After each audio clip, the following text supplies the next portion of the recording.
Let's come back to our positions. Let's stand by. Welcome to tonight's game. Our background.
Good evening, boys and girls, and welcome to Sunday Night Rum Night. How are we all doing? Coming up in tonight's show, let's get this out of the way first. Coming up tonight's show, we're going for a curry. Sunday night curry, aren't we? We're having 5 Rivers Spiced Rum, Indian Spiced Rum. That's going to be the rum of the week. I've got this little beast as the little dram of the week. That's coming up imminently. There's a posh word for you. J. Gowers from Scotland, and it's quite strong at 57.2%. So we're going to be tasting that. We have got cocktails from members cocktails from Asho. I'm not sure what he was watching. He's working quite hard recently, but it's Easter. He might be. So Ash's members cocktail of the week, and then I've got another cocktail. What's it called? I've forgotten what it's called. The Hula something. What's it called? The Hula. Where's it gone? The Hibiscus Hula from the Tropical Cocktails book. So that is what's in store for tonight. There's your rough time schedule. But we all know that we're not going to stick to that. So, yeah. We'll see how it goes. Right, let's smash that like button. Let's say hello to some people here. So, Windy, Ross, Lee, Neil. I said this last week and I completely messed it up. Gitis, hello mate. Hi, him, her. Claire, Sean, Kevin, and we've got a brand new person watching tonight for the very first time. He's already getting involved in the banter quite a lot. So please, everyone, welcome Carl. Carl, tell us all about yourself. I don't know where you're from. I've never seen you before. Never seen your name before. So welcome to the live stream. Carl, it's been a long time. How are you, cheese boy? Welcome to tonight's game. Yes, that's how long you haven't been watching this. That's been on for ages, mate. That's been on for ages. So if you're watching, smash that like button. If you're new here for the first time, make sure you get involved in the comments. Say hello to people. Let us know where you're from. Let us know what your favourite rum is. And if anyone says sherry based, what's it called? Dos Madeiros, you'll upset Windy. So don't upset Windy. Sorry, you will. Yeah, whatever. I'm just I'm all over the shop tonight. No, I'm not pissed. I haven't had a drink for 2 days, apart from yesterday when it was free. So. Carl's a newbie. Al Ho over in Belgium. No Trevor. Yeah, Trevor's travelling back to Vancouver tonight as we speak, I think. So no Trevor tonight. But make sure you smash that like button. I don't think I've got anything to tell you, to be honest. Nothing's sort of been dull and boring this week. Nothing's really happened. Let's just turn that off. YouTube. I've got nothing to tell. I've had a little rearrange. As the eagle eye might be able to see you, because I'm acquiring a lot of rums. I don't know what to do with the spiced rum shelf because I've got a load of rums, and I'm going to have a little set redesign May June time, but it might have to happen before that because I've got a lot of rums down here on the floor. I've got 6 rums coming out to play. I think it's next week. Is it next week? What's the date next week? 17th. Yeah, so 6 more rums to come out to play next week that will fit on that shelf there. I don't know what to do. I'm genuinely running out of room. So more plantation stuff coming. So yeah, I don't know. I don't know what's going to happen. I don't want to get rid of any rums off the back bar, but we might have to. We might have to do some swaps for a month or so, for a couple of weeks anyway. So who else has just joined us? Robin's just joined us there. Don't forget, as I say, if you've never commented before, comment, get involved. Just type something in the comments. Let us know where you're from. And if you haven't done so already, smash that. Which one is it? It's that one here. I never get the right around. Smash that like button, because that helps the old YouTube, the old algorithm-y thingy bobs, where it kind of, if it sees the amount of likes, and it puts the videos in front of more people. So you can make more friends by smashing that like button. That's how it works. Right. So I think we might get on to an extension. No, not an extension, Alho. Not an extension, just kind of like further. If I zoom out, I don't know whether it'll... Oh, hang on. I need to go on to this one. Which one do I go on to? I go on to that one, don't I? There we go. If I zoom out, you can kind of see all up there. And you can kind of see I've got another shelf on there. But that will never be on camera, really. So kind of... And that's my fridge just there. My fridge and freezer there. So I've got, basically I can go that way by about 6 or 8 foot. Yeah, and I kind of want to get like some stools at the front of the bar here. So I don't know. I don't know what's going on. But kind of, because I've got quite a bit of room behind here. I've got, where are we? I've got about that behind the bar. And I'm only that fat. So there's quite a bit of room, but I think I might have to step the shelves at the back. So the base shelf comes...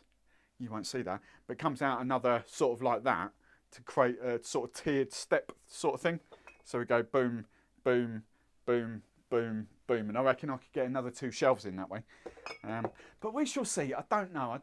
We'll have to zoom in a bit because I don't like that. There we go. A bit of OCD. And that one? No, that one. That'll do. That one will do. Right. Let's go back to this. So, anyone else fishing for beauty? Scott's in the house. Scott, we've got another newbie to make friends with. Scott, say hello to Carl as well. I don't know whether you two have ever met each other, but Scott meet Carl, Carl meet Scott. Scott likes making friends with new people, so say hello to each other. A joke will wear thin in a bit. Ian, just chilling, drinking Cane Rock TCP. Why'd you call it TCP? This stuff's lovely. Oh, so good. You got his bottle. When did you get your bottle? You got your bottle Friday? Thursday? I forget when you got your bottle now. I know you commented. Right, let's go on. I'm gonna crack on with the dram of the week. I'm just gonna crack on because I've got no more banter to do. So this week's dram of the week is from, let's whack it up on screen, is this little beast. It's the Boutique-y Rum Company.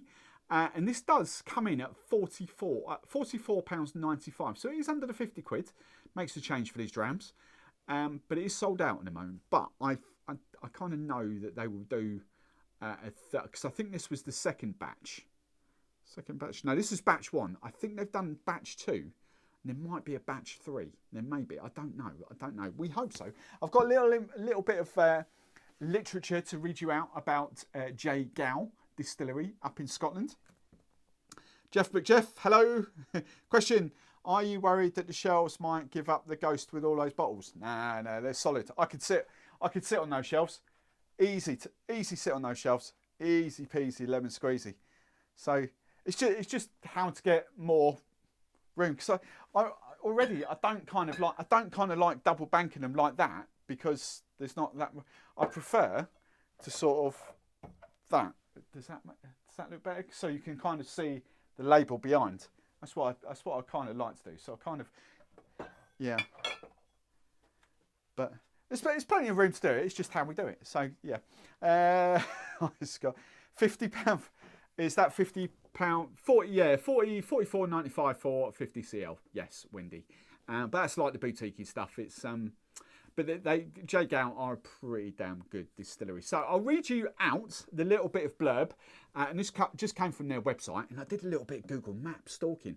Oh my God, it looks phenomenal. They've got an amazing location. It's on a tiny, tiny little island that's probably no bigger than, it's like less than half a mile, this island.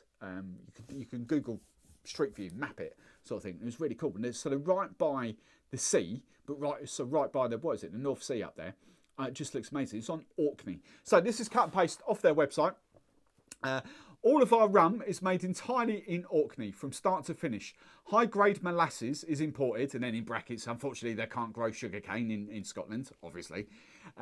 So all the high-grade molasses is imported and then fermented for 5 to 14 days in our temperature-controlled 2,000-litre fermenter and 2,000-litre still. We ferment to around 8% ABV, so 8% ABV. So they ferment those molasses till they're kind of given off, like that's kind of strong beer strength, that is.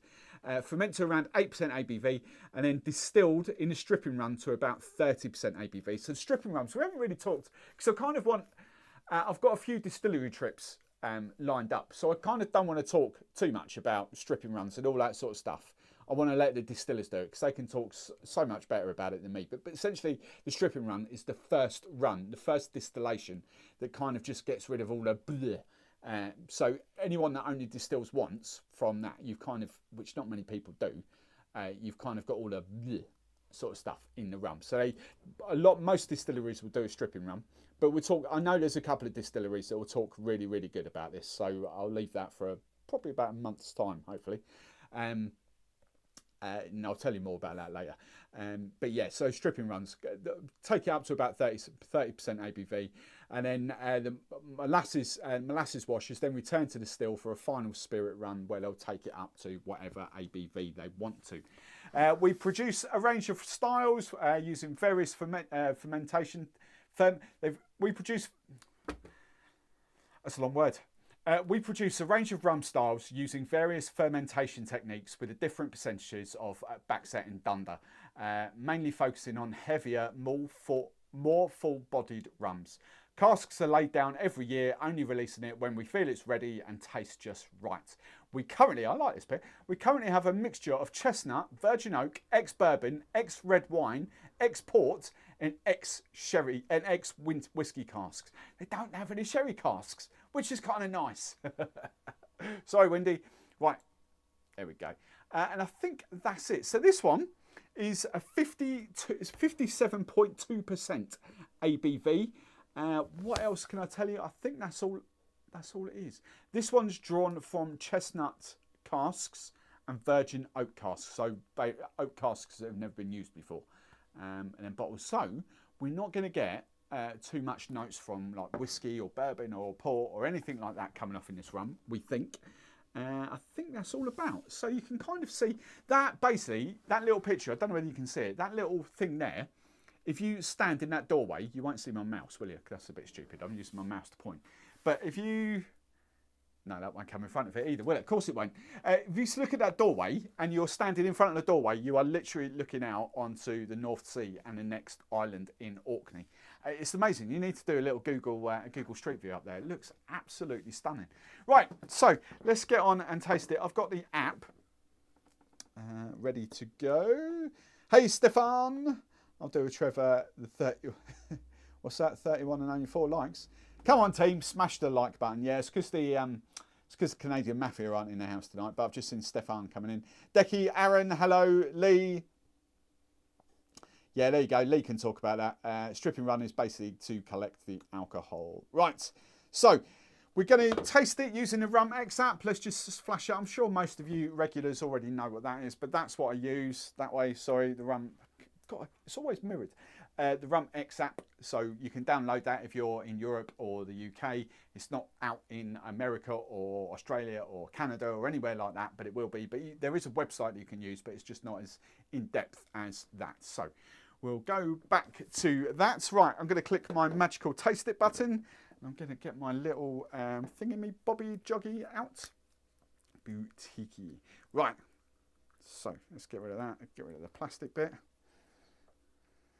That smells strong. Right, so half, a bit more than half. Woohoo! Right, let's get rid of all that plastic. There we go. Right, lovely jubbly. So, first things first, what we have to do with this little bad boy, I need to click the taste it button. I need to select my colour. My colour's quite yellow, actually. There we go. For those of you who've not seen it, we've got a little yellow grid as well that comes all the way up to there, so you can kind of gauge the rum. I'm going for... I think that's, yeah, I'm going for deep gold, I think. I think that's a kind of nice deep golden colour. So let's click that. There we go, deep gold, yellow gold, deep gold. Right, perfect. So, on the old nostrils, the blue wenches to make sure the smash. Yes, I've added a few more of you as moderators. So, Stefan, you've got the power tonight as well. If Carl turns up to a few more, you know, he could have the power as well. He could have a little spanner beside his name. Right, this, cool. This is quite fruity. So 57.2%. So what's that? 114.48, 114 proof, 0.4. Do you do 0.4s proofs? 114 proof anyway. Right.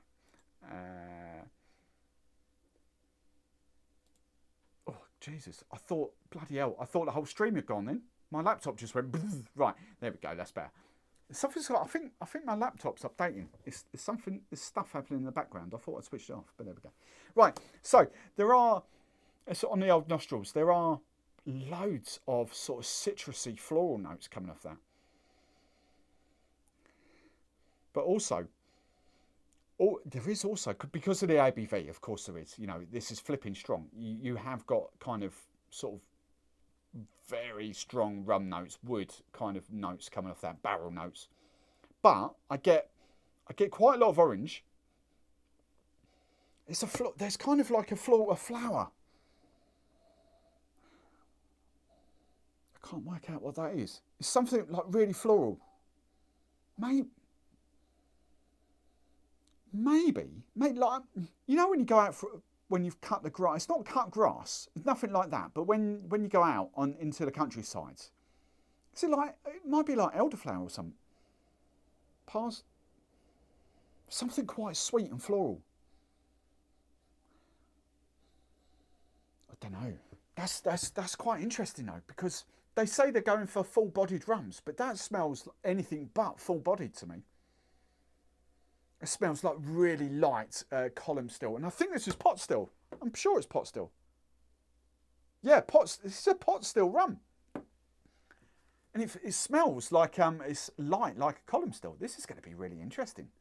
It's going to blow me away. Right. Hey, Henry. Hey, Old Bones. Espen Sai Hansen. Is that how you say your name? Thank you. Greetings. From where are you? Espen Sai Hansen, where are you? Let us know where you are. God, this is really interesting, this is. Right, I'm just going to get it on and taste it. I can't. Oh no, I can't. Calm down, Barman. Calm down. Right. So I've got to rate this out of 5 on the nose. So fruit. There's quite a bit of fruit on there. I'm going to go. Oh, I'm going to go 4. I'm going big and bold. I'm going 4 on the fruit. Right. Floral. Oh no, I'm going to bring that down to 3. Floral's quite high. 3 for floral. Spices. It's a touch, not too much. I think that's more kind of the sort of the oak aging, barrel aging. So I'm going to go 1 for that. Woody, 2. Roasted, 1 out of 5. Rounds. I don't think that smells that rounded because I do get more sort of citrusy floral notes than anything else. So I'm going to sit that at a 2 for roundedness. Right, let's get on and taste it. Don't forget to add water. Yes, I keep forgetting to do that. It's because you've not been here, Windy. I've got some water, and I've got my little separate tasting glass. I am gonna bring it down a few pegs as well to see what that does. But I'm gonna taste it at 57.2%. Thank you for that, Windy. I always forget that. Right.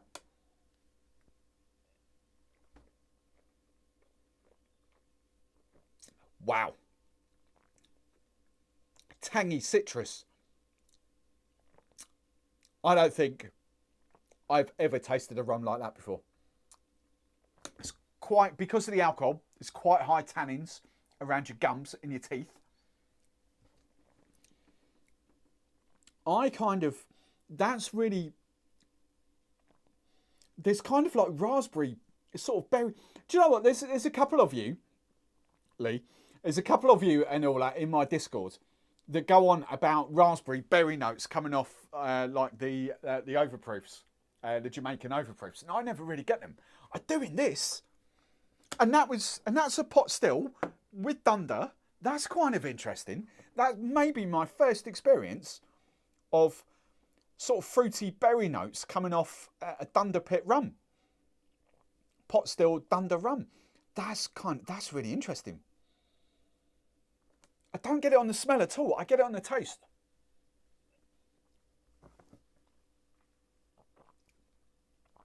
It kind of hits you. So you get the tannins first.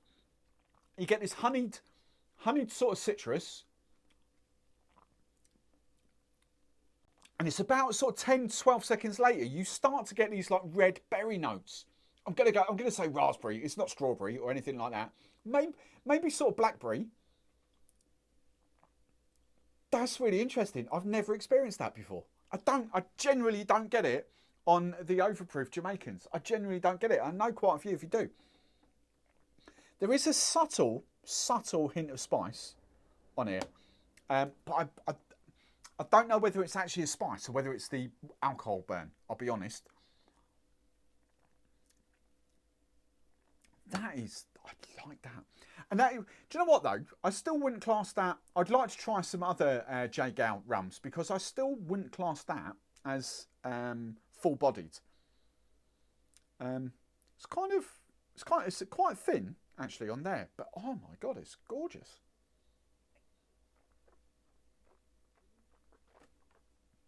Right, I've got to do the old tasting on this now. Oh, I forgot to add my sorry, hang on. I forgot to add my little nosing notes and things. So I want citrus. I want orange for nosing. I want orange. Oh, orange peel. That would have been better. Orange peel. Orange peel. Orange peel. I like that one. I'm going for that one. What else did I say on the nose?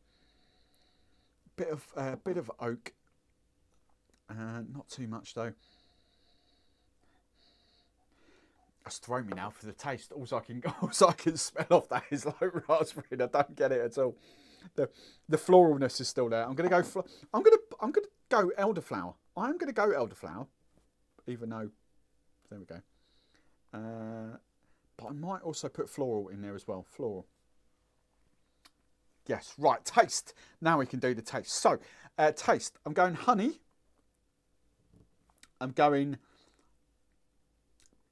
I don't think that's spice. I'm going to go alcohol because there's that comes up quite a lot on this app. It just says alcohol.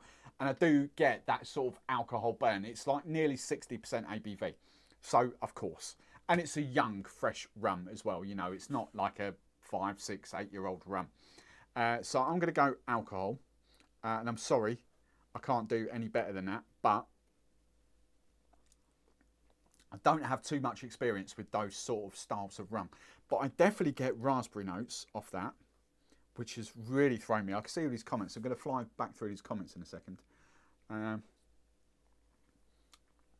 Honey. Carrot. I'm just seeing what else has come up here. Coffee, roasted, no. Vegetal, no. Earthy, no. Chocolate, no. Citrus. Yeah, there's still a little bit of that citrus. Oh, here we go. Citrus, bergamot, orange, grapefruit. I'm going to go orange. Done. I think that's it. I think that's what I'm going for in there. I'll tell you what I'll do now, actually, before I've done this. I'll scroll down and get the tasting notes. Right, let's scroll down. Oh. Their own tasting notes. Right, nose. Oh, this is interesting. Right, nose. Tangerine, elderflower, a smidge of smoke and woody cassia. That's interesting. Smoke. Oh, I see what they mean by the smoke now. That's quite interesting. I didn't really pick up on that first time around. Definitely tangerine though. That's, well, like orange, tangerine, same thing for me. Elderflower, yeah. Woody cassia. I just kind of got wood. Right. And then the palate, this is very interesting. Thick honey, jammy sultanas, nutmeg, and summer berry tart. That's really interesting. And then the finish, lasting spiciness on the finish with more cassia and some herbal wood. The finish for me is kind of like a mixture of that sort of berry honey. That's what the finish with the alcohol, the spice, alcoholic burn off there. That is delicious. Right, I'm going to do the sort of scores for tasting. So sweetness. No sugars added to this, by the way. Absolutely zero sugar. Sweetness. I'm going for a 2 because that is quite... It's got quite of a nice sort of fruity vibe to it. So I'm going for 2. Fruits, definitely 3? 2, 3? It's another one of those what I want to do 2.5, but I'm going to go 3, 2, 2. Settled on 2. Floral, I'm going to go back to 1 because I don't get much of the floral in the taste. It's there, but not much. Spices, I'm going to put spices as 3 simply because of that alcohol. It is that alcohol that's kind of got the sort of spice in there. Right, woody, yes, there's a bit of woody there, so 2. Roasted, 2, and round. Going for 2 on the round. Cool. And then finish. Finish is still long, actually. Finish is very long. It's still there. Right, now I've got to rate this out of... I haven't got the water. I'm going to do the water in a minute, but I'm just doing the rum on its own right. I've got to rate this out of 100. So 70 to 79 is good. 80 to 89 is very good. And then 90 upwards is excellent. I think it's a very good for me. It's better than good. I think it's very good. I don't think it's quite excellent. I can't justify why it's not excellent. No, I'm going to say it's very good for me. It's not a rum that I would automatically grab and think, oh yeah, I'm going to have a little tipple of that tonight. It might change once I add a bit of water. But I think it's good. It's a very good rum to get your head around. So I'm going for... I'm going to go for low 80s. It's set on... Oh, so I've just moved it now. It's set on 82. So 82 out of 100. Very good. I'm going to save that. I'm going to lock that in. Boom. I need to do a photo. Right. I'm going to... Right. I want to save that. So I'm just going to halve that a second. Yep. Perfect. I washed out a pipette the other day and then I stupidly used it. Damn it. I did have a pipette. and it's gone, just to be super accurate with water. And I flipping used it on bitters like a muppet. Right, so I'm going to have to do this. So I've got probably about 2 drops of water in there, not too much. Now, 1, there we go. Right, so that was like less than a ml water gone in there. That's the watered down one. See if that opens out.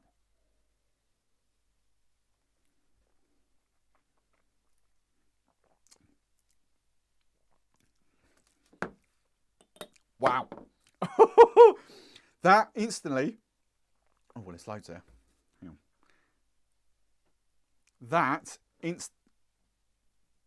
Nice, there we go. That instantly takes away the burn, the sort of the alcoholic burn. And bearing in mind, it still can't, there's a couple of drops in there, it's still got to be way above 40% ABV. But the fruit, the berry, the sort of berry notes really come out even more at you. The honey, the honey is a lot more mellow now. Are there any different notes? The spice is more evident. That really transforms it from an alcoholic burn spice. I would say cinnamon. I know they've put nutmeg up there, but I would sort of go more cinnamon notes on that. That is delicious. I might add just a touch more. I couldn't get. I would say the taste on that now is roughly punching, sort of high 40s, just slightly about 50. High 40s, slight 50.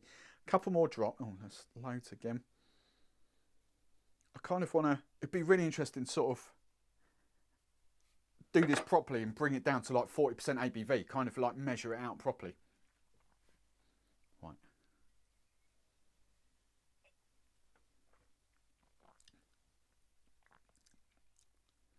Wow, that's interesting. So a touch more water, and it's way more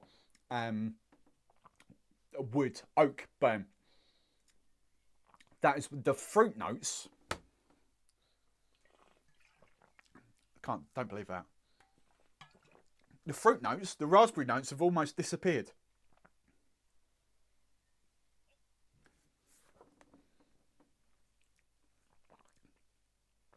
It's just this honey, wood, or oak the barrel, and spice now. I do not get any of those fruit notes. That's really bizarre.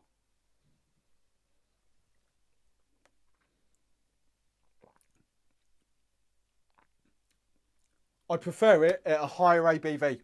Much prefer that at a higher ABV. It's definitely not, I've still got the alcohol burn in there. It's definitely not down at sort of 35%. That's still quite a healthy 40+% of rum at the moment. But that's interesting. Genuinely, all I get is kind of woody, peppery, definitely kind of cinnamon spice, wood notes off it. I would totally score that. I'm not a huge fan of that now. I'm really not a huge fan. I've completely lost.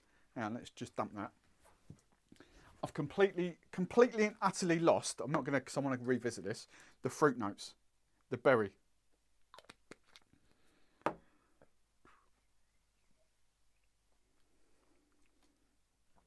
They're neat. They're just not there when you add some water. That is fascinating. In my head, I was expecting the fruit notes to really come out when you add the water, but it's not. It's the barrel kind of aging. It's sort of that woody vibe, whiskey-ish, if you like. That's fascinating. Right, here we go. Let's dive into the comments. Where did we get to? Yes. Oh, right. So I'm back up there. Hey, Marky T, how are you? Espen's in Norway. Right, that's where I got to. Neil is a spanner. Neil, you can have a spanner next week if you want. Mark, Lee, right, Lee, Decky, sadly I think it's sold out. Yeah, I did say it was sold out at the top, but I do believe that they will do another release. So whether I'm not sure whether it's batch 2 or batch 3 that'll come. But yeah, that's kind of it. You can still get drams of these. They'll still have loads and loads of drams if you want a dram. I think they only would have cost about £3. Something like that. Maybe £4, something like that. Right. Stefan, the higher ABV will evaporate quicker on the tongue, a small amount giving them more... Oh, right, interesting. See, I don't go into all this technical stuff. Right, Stefan, the higher ABV will evaporate quicker on the tongue, giving you more sweeter and fruitier layers. That's really interesting. I hadn't really thought about that.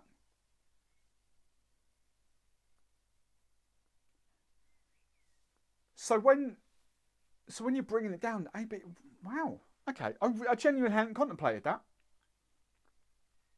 That's really interesting. I would have gone the other way. I would have said the fruitier notes would have come out at a lower ABV, but wow, okay.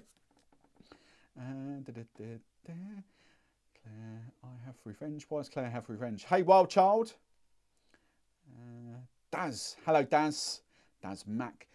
Steve, if your hands are clean, have a few drops in them for rum for the notes. Yeah, I went on a whiskey tasting a few years ago, pre-COVID, and so I did the whole sort of whiskey on there just to get the aromas. I'm not a huge whiskey fan, and that kind of blew my mind of how that sort of worked, like that.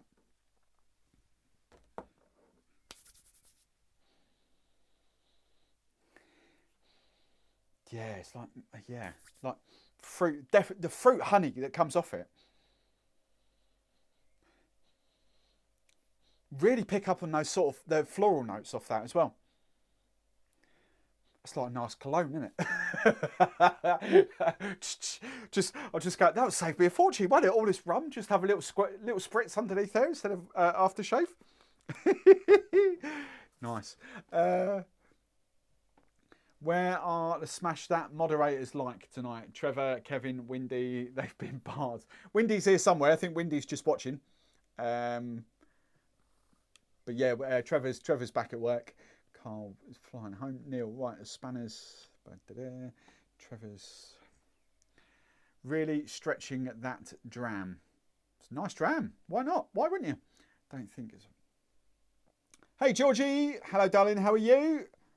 We've had a busy weekend. Hey, Nick. Sorry I'm late. Been up to Cambrai. Wow. Cambrai.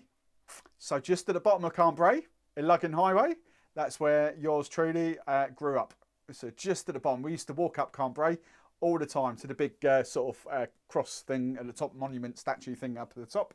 Cambrai, it's Cambrai Leisure Centre as well, all up there. See, that's the Corona factory used to be around there, and the pirate radio is just down the bottom there as well. There we go. How's about that? That is literally my neck of the woods. Literally my neck of the woods down there. So enjoy that, Nick. Right, not sure how to be a spanner. SARS question, Daz. What? Daz would love to know what the Aluna bottle in the middle of in the coconut. Peach and pomelo liqueur. There we go. Peach and pomelo. So it's rum, coconut rum, and they've just brought it back down with peach and pomelo. So that's lovely. Interestingly, one of the cocktails, the new ebook that's coming out, has got one of those in. Practice what you peach. That's a cocktail I've made with that. It's quite a nice, really nice summary. So we'll start featuring again in a bit. Johan, hello, bonjour. I think that's all the comments. 44 watching. Is there 44? There's loads of it. I was expecting a quiet night tonight because of Easter. Right. Revenge. Oh, Revenge. Yes, Revenge is their 42%er, I do believe. Revenge by J. Gow. I nearly got that up as a screenshot. I think they've got 3 main releases, J. Gow. They've got a white, the Revenge, and I forget what the other one is. For fun next time to the store, check chewing gums and fruit. Hey, Nick from York. Nice. Drams are a fabulous idea. I love that. That's really, really good. That's yeah. Interesting. Scotland, Orkney. Really, really nice. That right. Let's put those to one side down there. That needs a wash out. I've taken my drams off the back shelf now. They kind of they're living down here. So I've run out of room basically for them. So we'll move swiftly on then to the members cocktail. We've got another rum coming up in a bit. Don't worry, members cocktail. Right. So I had to trawl back through my Discord, my membership thing, and I found this one from Ash. I will have to put this up, I think. There we go. So this is Ash's cocktail. He's called it Fruits of Fiji. There we go. Right, so let's get the rums. I'll make it. I'll get the rums, get the ingredients as we go. You can kind of see it down there below. So he wants Plantation Fiji. So that's the first rum we're going for there. So Plantation Fiji rum. So basically, for those of you just joining, you don't know, my members get the chance to submit cocktail recipes into a thread in Discord, and then I pick one each week to make on the live show. And there will be kind of like a member, I haven't worked out to do it yet, but there will be like a members cocktail book that I probably might do every 6 months. We'll see how it goes from there. I might do once a year, every 6 months, we shall see. But that's a perk of the membership community, and that's in the Discord. So, right, 30 ml of Plantation Fiji rum. So we're going for that first up. Haven't seen Ash for ages. I know he's working so hard, bless him. Right, 30 ml of that. Next ingredient we want is 40 ml of 2 swallows, bless him, 2 swallows salted caramel and citrus. So 40 ml of that. This one definitely doesn't need any more rum. 40 ml, that's 40, yeah, but there we go, that's close. So 40 ml of 2 swallows, citrus, salted caramel and citrus. Right, banana liqueur. I think I want banana liqueur for the other one as well, the next one that's coming up. Happy days, I did that quite well. So banana liqueur, 15 ml, half an ounce of that. We use Giffard, proper Giffard banana liqueur. Lovely, jubbly. Right, 20 ml of mango puree. Me ODK, and I know he's got the same stuff. ODK mango puree, 20 ml of that. Nice. Boom. Right, 20 ml of that. 7.5 ml of sugar syrup. Need to get some more of this. So 7.5 ml, a quarter of an ounce of sugar syrup. 20 ml of pineapple juice, which should be that one. Yep, perfect. 20 ml of pineapple juice, pressed pineapple juice. And then 40 ml, oh, I forgot the lime. Hang on, that's that one. 20 ml of lime juice. Nice. 20 ml of lime juice, 20 ml of pineapple juice, 40 ml of orange juice, pressed, squeezed orange juice. Orange juice with bits, 40 ml. Let's do this end. There we go. Quite nice and thick. 40 ml of that. Right. Happy days. Let's pop that there. Some ice cubes. This was shake and double strain over ice. Cool. Right. Shake. So Ash Gibson, all the way up north in Middlesbrough. I think that's where he is. Middlesbrough? Somewhere out there. I think so. I'll take the mick. He's not from Sunderland. I'm sure he's Middlesbrough. Right.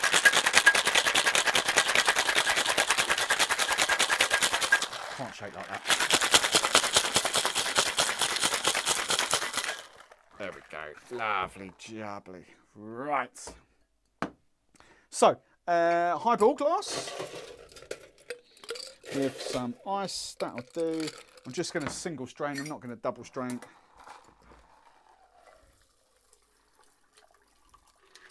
Nice. Look at that. So, this is called Fruits of Fiji. That's what this is. That straw. So, Fiji rum, 2 swallows salted caramel and candied citrus, banana liqueur, mango, sugar, lime, pineapple and orange juice.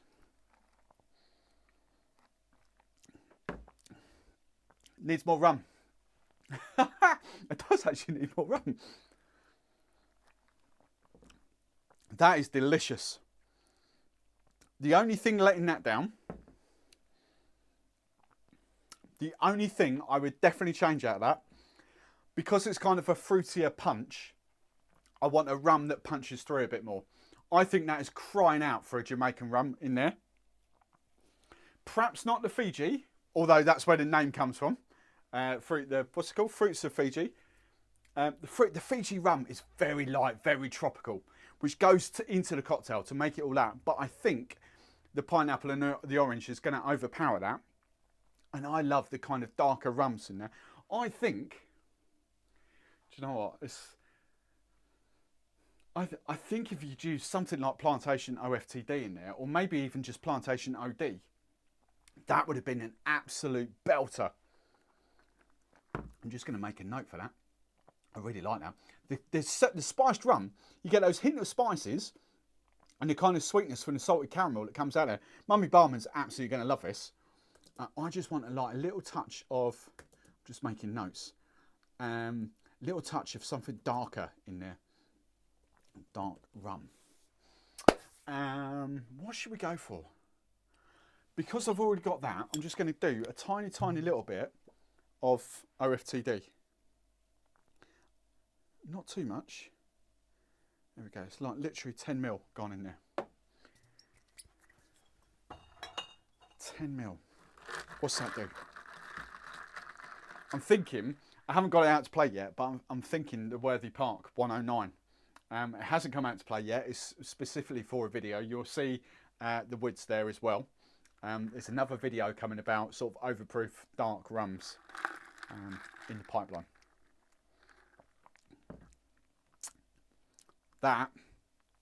That's where the kick is. Wow, that is ash. That's really nice actually. The rum, the spiced rum. We don't really use spiced rum and rum together in cocktails. We should do, because that's really good. I really like that. Mummy Barman, if you're coming in, you can taste that definitely 100%. Actually, I know her. She'll wait for the second one. She'll wait for this one coming now, won't she? Right, let's put that to one side. So, comments. Same colour as your tan. Looks amazing. Great work. Surprised it needs a Jamaican rum. I'll put a photo in the live. Awesome. Oh, Bones question. How many mils of rum is in there now? 80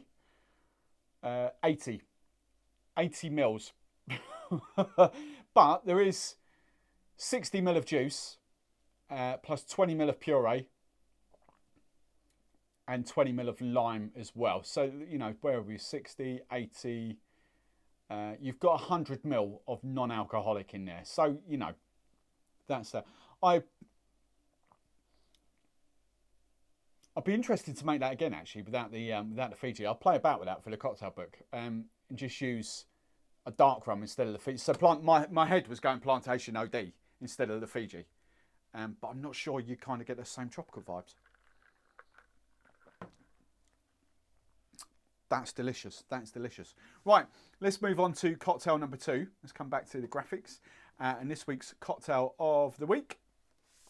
Oh, let's get rid of Ash's thing down there.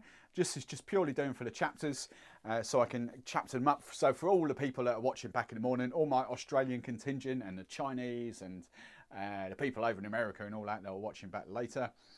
Right, let's come back to that. Right, this week's cocktail of the week. I can put that on screen there. And this is I keep calling it the Hula, the Hibiscus Hula. And it is, so that's the cocktail book. I kind of like this cocktail book. So we're going for that cocktail book, and it is page. There's no picture. I don't know why I'm showing you, because that's the wrong cocktail. It's not that cocktail, but it's page 87. Hibiscus Hula. Right. Any other bants? No. I mean, bad camper. Bad camper. You're way late. Mark's. Oh, have I got Discord? Where's my Discord gone? What's going on down in the Discord? Oh no, I can't see anything without changing threads. That's all right. Right, so let's scroll down this. The Hibiscus Hula. I'm going to flash blend this. This one did say shake with crushed ice. If I'm going to use crushed ice, I'm going to flash blend. I'm not going to shake with crushed ice. It's the same sort of thing. So I'm going to shake, flash blend this. So we're going 1 ounce, right, of lemon juice, which is that one. Let's use a clean jigger. So page 87 of the tropical cocktails. 1 ounce, 30 ml of lemon juice.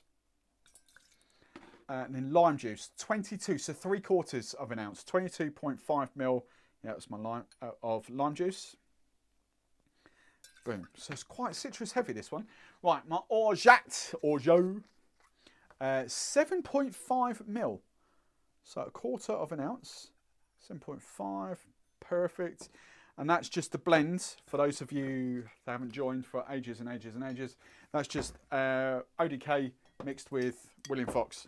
I love that. That's my go-to orgeat syrup now. Half and half, just 50-50 of those. Just works a treat. Right. So 7.5 of that. 7.5. Now it does say banana schnapps in the cocktail book. Banana schnapps, banana liqueur. We go banana liqueur, don't we? So 7.5 ml of banana liqueur. Nice. Giffard. Right, what else do we want? Right, this is where it went. Oh, hibiscus. Right, I don't know which one to use here. I've got, after weeks, if you've been watching the Drink Stuff channel, I keep saying, oh, the hibiscus syrups are at home. Here they are. I keep meaning to take these into Drink Stuff and keep forgetting. I really don't know which hibiscus to use. I might have to have a little sample. I don't know which one to, excuse me, this is going to look really uncouth. I've never done a hibiscus tasting. Come on, just a tiny bit. That's quite cherryish, that one. Right, let's get old George's. Ooh, that's interesting.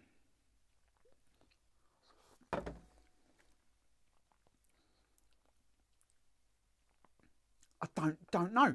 They're very different hibiscus syrups. Very different. That's very, very subtle. That's very in your face. I think I'm just going to wash my hand. 2 secs. I think I'm actually going to do a mix of, because it's 30 ml, isn't it? I'm going for half and half. Very different. Very, very different. I'm going for 15 ml of each.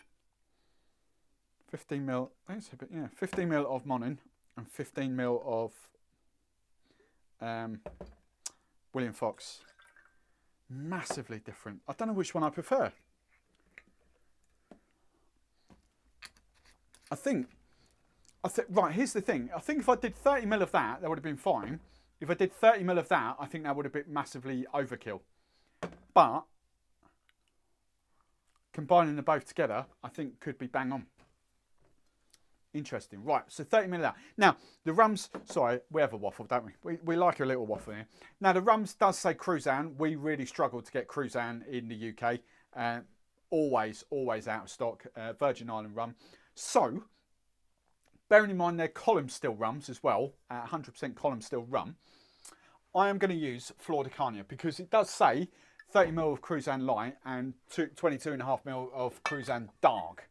So what I'm going to do, I'm going to do Flor de Carnia 4 and Flor de Carnia 7. I don't think there's a better, I don't want to go Barbados because that would be a slightly different style of rum. Cubé could be a good shout, but the darker rum isn't kind of as dark and caramelly as that.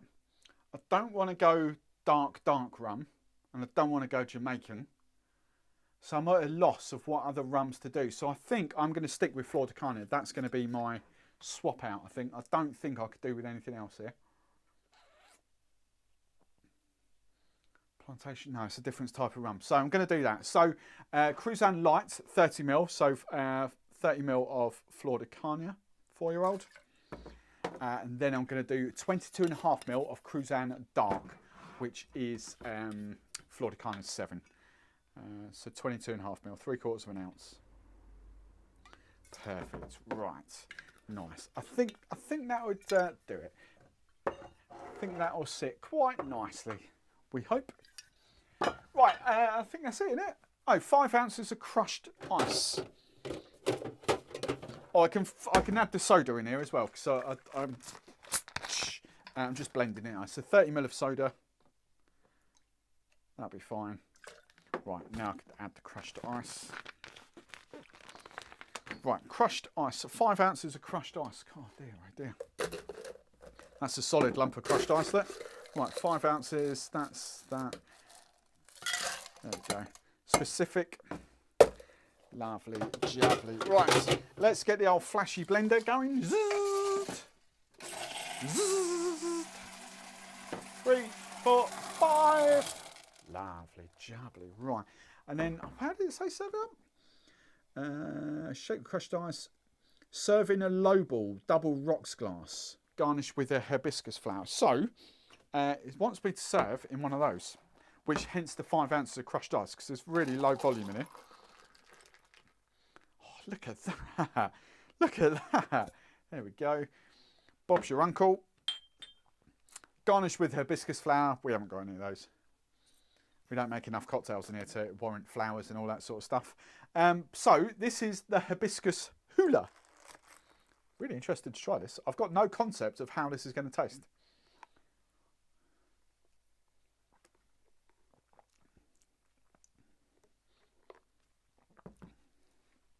I like that. I could definitely taste the morning hibiscus.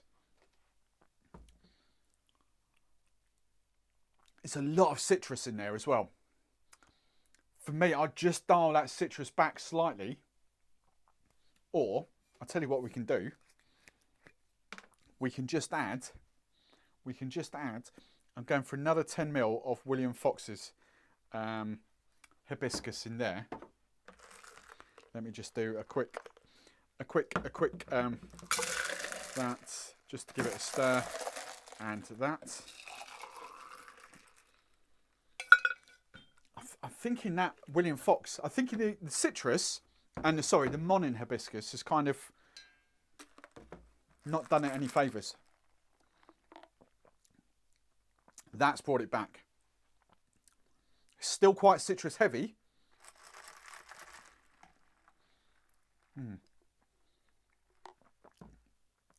That is lovely. I'll definitely dial the citrus back. I'm probably not use that, but I don't think you get the hibiscus punch that you need off this.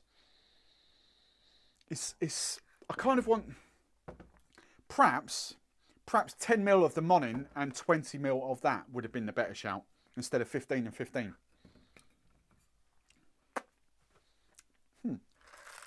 This cocktail, I'm probably giving about a 6, maybe a 5 or a 6 out of 10. That smashes it all day long.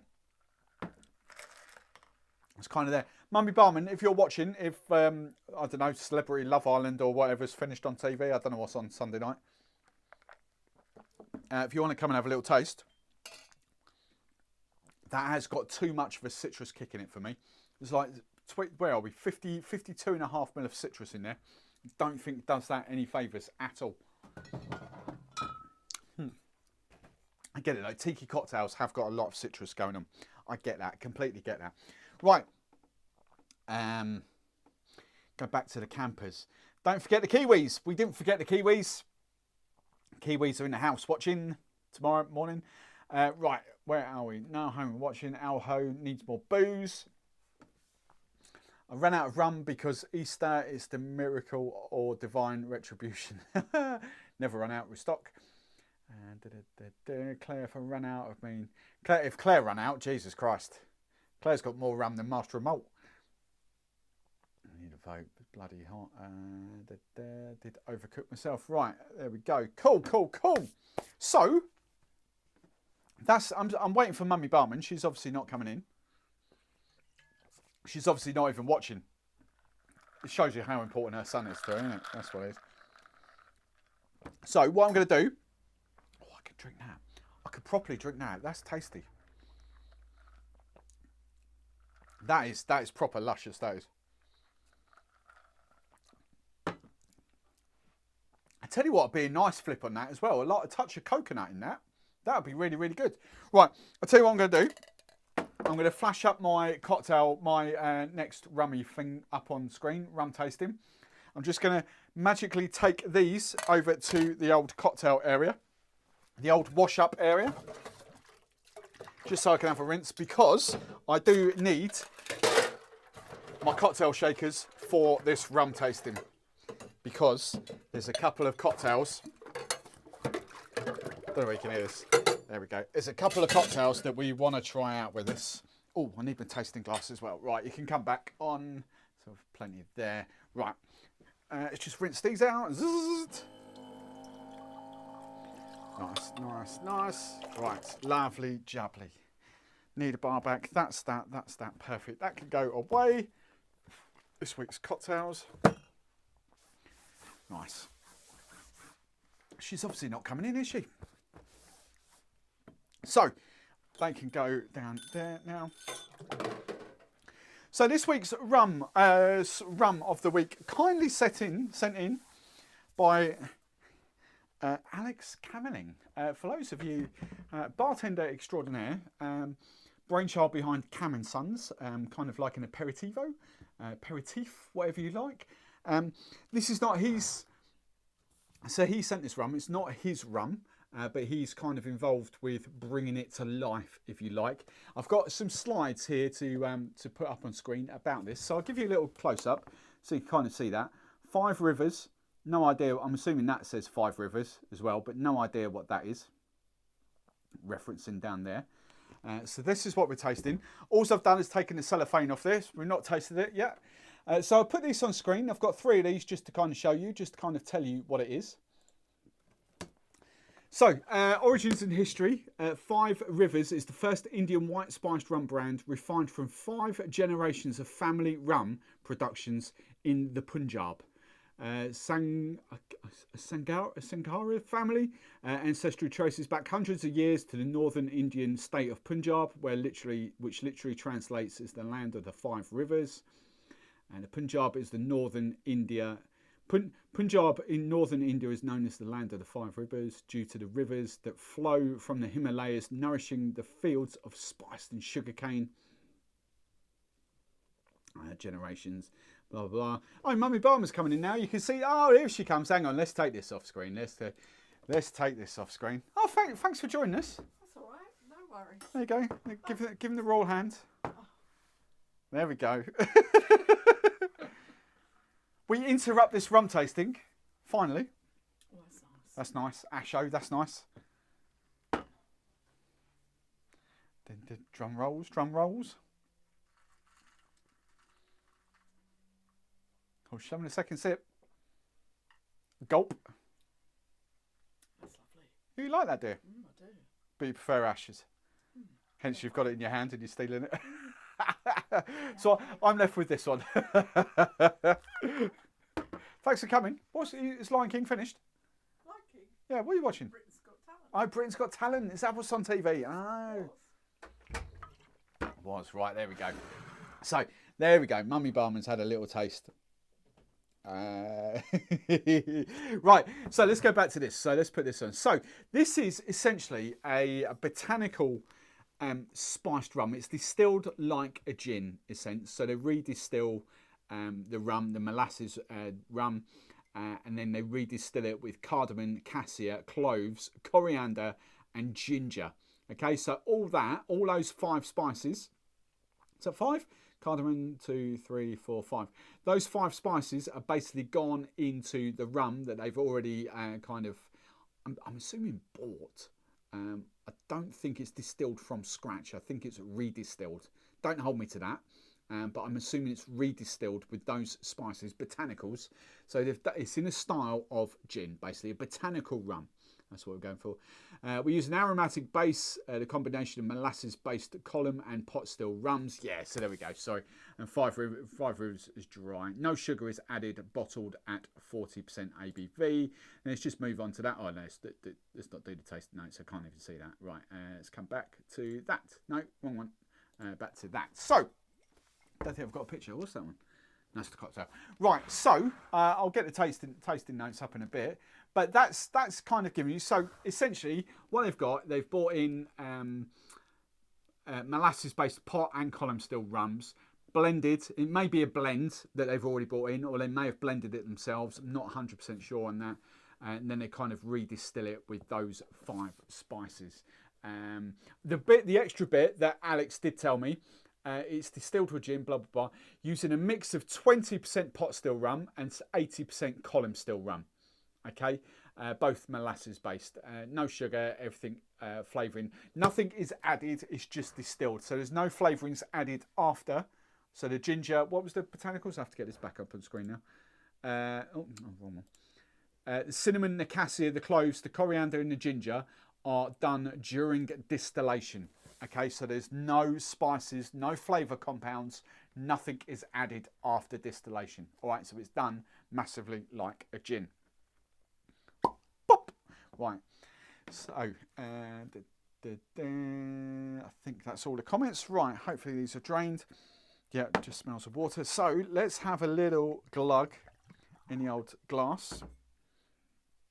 Crystal clear. Oh, I'm not sure if this is on the app. I might have to get the. I very much doubt if this is on the RumX app, but we can have a look. 5 Rivers. No, it's not. So I won't add it just yet. I'll add it in the future, but I'll kind of just do something else to taste it. What else can we do? Bottles. That one I'll do. Right, taste it. So just so I've got those up. So. Wow.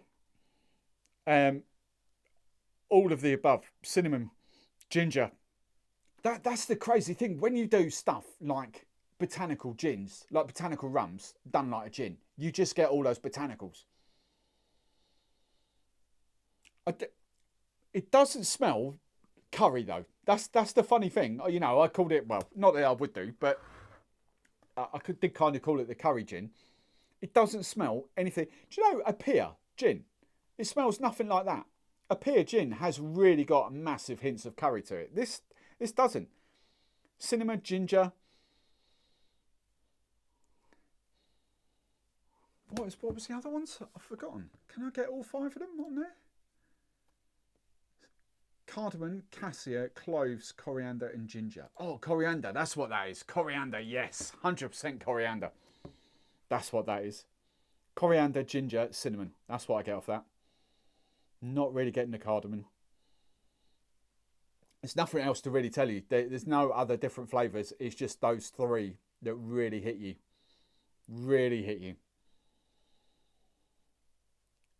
I'm not sure. It's kind of what you want from a rum though. I can't get. So I'm guessing the market for this would be converting gin fans to rum. That's got to be the market for this. I don't think there's going to be many rum fans that kind of really clamour for this. But as a product that's going cross category, hello gin fans, come over to rum. I think this is going to be kind of good for that. So let's have a little taste.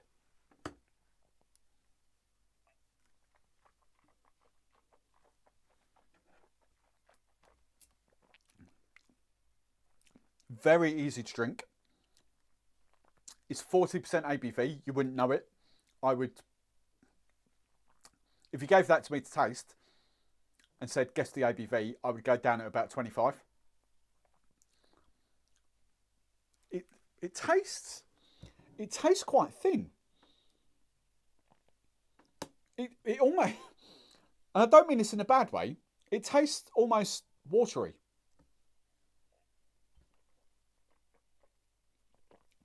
Really easy to drink. I could gulp that. But here's the interesting thing. It tastes, right, and I don't mean this in a bad way, and I know some of you are going to take it in a bad way, and I really don't. It tastes like a really thin, you definitely get the rum on there. Sorry, that's where I was going. I was going to say it tastes like a really thin rum.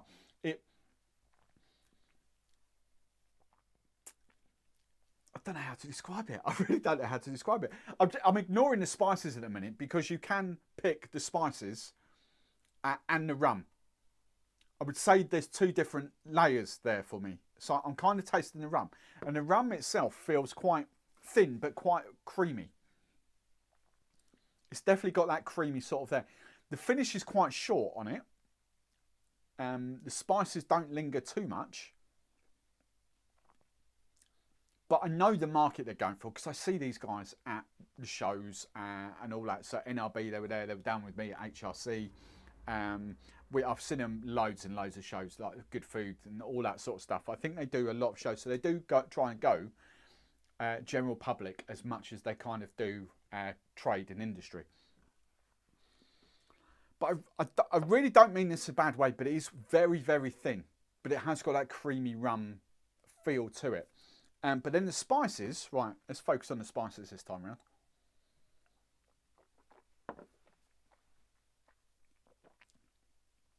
You get a feisty hit of ginger and a feisty hit of cinnamon.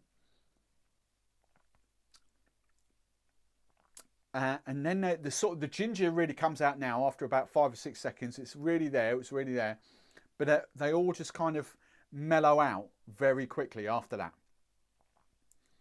Now, it's interesting. There's not much. See, I haven't prepared any other rums for this, but I'm just going to basically go off there. We're going to be tasting. I've got plenty of time. We've got like, what? Sort of a good 45 minutes or so after this. So I'm going to open the floor to you guys. We're going to taste any of these rums that you guys want to. So have a think about this. But there are 2 cocktails I want to make with this, because they do say their 2 signature serves for this is rum and tonic. That is the market they're going for. Rum and tonic. And a daiquiri, an Indian daiquiri. And I forget the water Alex told me to use. But obviously I haven't got any. Kera water or something. I'm not up with all that sort of stuff, but they say use Kera water in a daiquiri for it to be an Indian daiquiri. Whatever that K word is, I don't know. I've just what's the word? Annoyed like a whole population of India with that, but I'm really, really sorry, but I just don't know. Yeah, sorry, price $29.99. I've got £30 up there, but yeah, $29.99. Sorry, guys. Too much of the river in it. Does it compare? Oh, yeah, that's a good shout, Carl. Carl, see, this is why I like you, Carl. Good shout, my friend. Good shout. I like where your head's at. I wouldn't have thought of that. Right, Mad City. Mad City. So bearing in mind the spices are completely different. I've forgotten what they put in here. I'm sure they tell me. Orange, coconut and coffee and citrus and spice. Right, okay, right. So let me try and compare this rum to rum, ignoring the flavours, because they're both botanical rums, just rum to rum.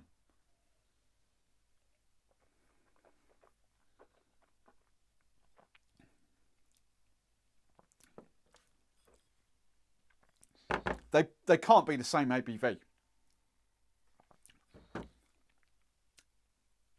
That, I get a lot more rum burn off that. They can't be the same ABV. That's scary. There is so much sort of rum burn coming off that compared to that. There is literally nothing. It's just like this creamy. I would generally say that was 25% ABV. That is too scary, too easy to drink those.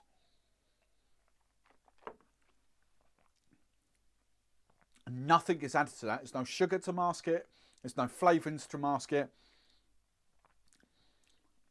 Now this is really interesting because both of those, I know who's done that.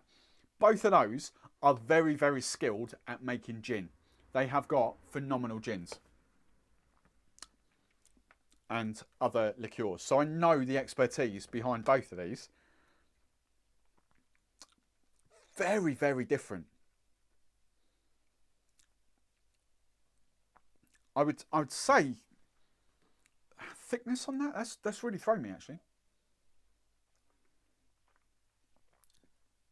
Slightly more body on the Mad City, and probably for the rum fans, the out and out rum fans, there's more rum fans going to head towards that for a neat sipping rum.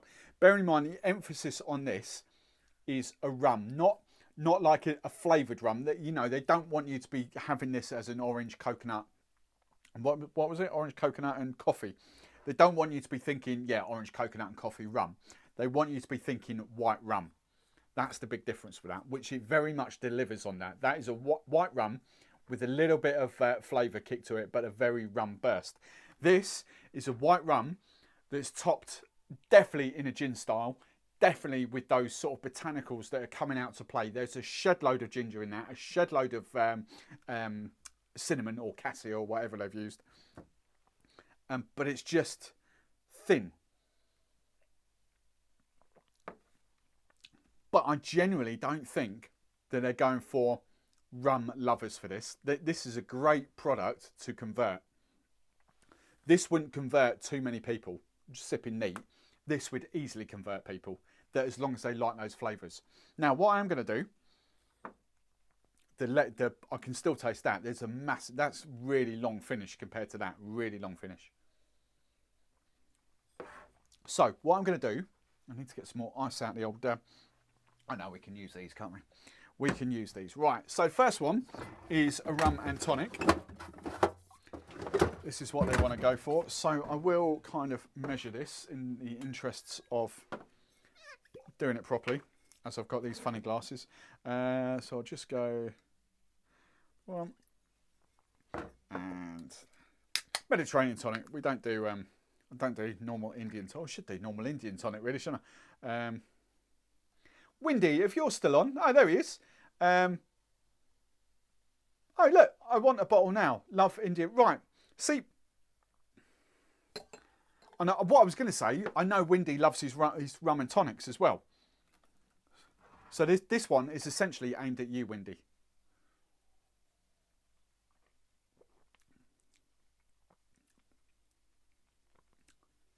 Really like that. Bearing in mind, I'm not a massive gin and tonic fan. I do kind of like that. If I'm being brutally honest, as a rum and tonic, I way prefer the Plantation Fiji. But then that's got that sort of vibe to it. This, the spices don't get lost in that. In actual fact, now I taste the cardamom. The cardamom really comes out in the second phase for that.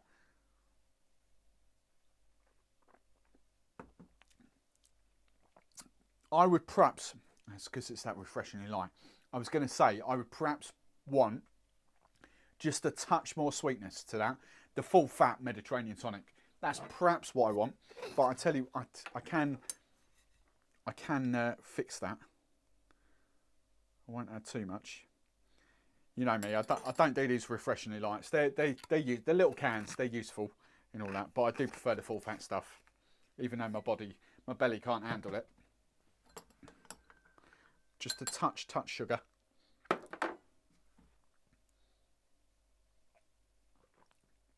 See, that's changed it massively. That's more me. Just that touch. There was literally like half a bar spoon of sugar syrup in there, so like 2 or 3 mil. That's actually really nice. Any of you gin fans that love Opia and stuff like that, that's going to blow you away. Because I've tasted Opia and I've got a bottle of Opia up there as well. For those of you that don't know, we won't talk gin too much. Don't worry, don't panic. But there we go. You know, Opia, the curry gin. We have got some of that. So there we go. So that will be forever known as the curry gin. Massive, because it's rum. Massively prefer that. Bearing in mind, gin is obviously distilled from essentially vodka, whereas this is distilled from rum. I cannot get my head around that being 40% ABV. That is scary, easy to drink. Really, really easy to drink. And no added sugar or anything to it. That is just that's just really thrown me.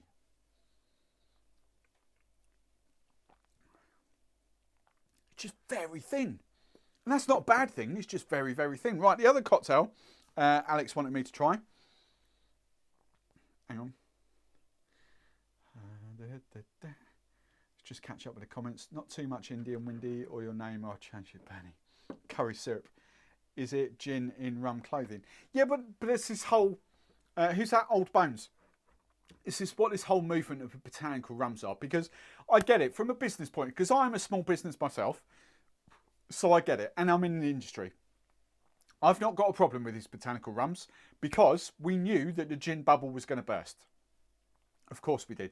So all these gin distilleries that popped up, bearing in mind there are hundreds and hundreds and hundreds of them in the UK, hundreds of them, right? All these little people that wanted, you know, they saw a business opportunity and a new lifestyle and all this, and they started distilling gins in 2017, 2018.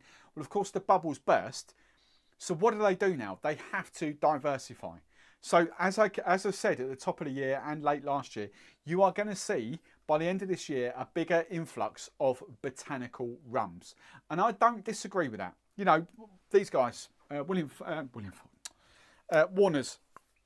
you know, Warner's gin. So the rhubarb gin, the Harrington Dry, the Melissa, and all that. You know, they were one of the first ones. They did the Trash and Treasure. That's a proper out and out botanical spiced rum. So I've not got a problem with this. It's different. It's pushing the category out there, you know, or rum. You know, it's pushing different rums out there. It's attracting different people. I'm not against that at all. Rum lovers, proper out and out rum lovers, probably not for them, but that's fine. You know, if you're 15 years into your rum journey, this is probably not the stuff for you.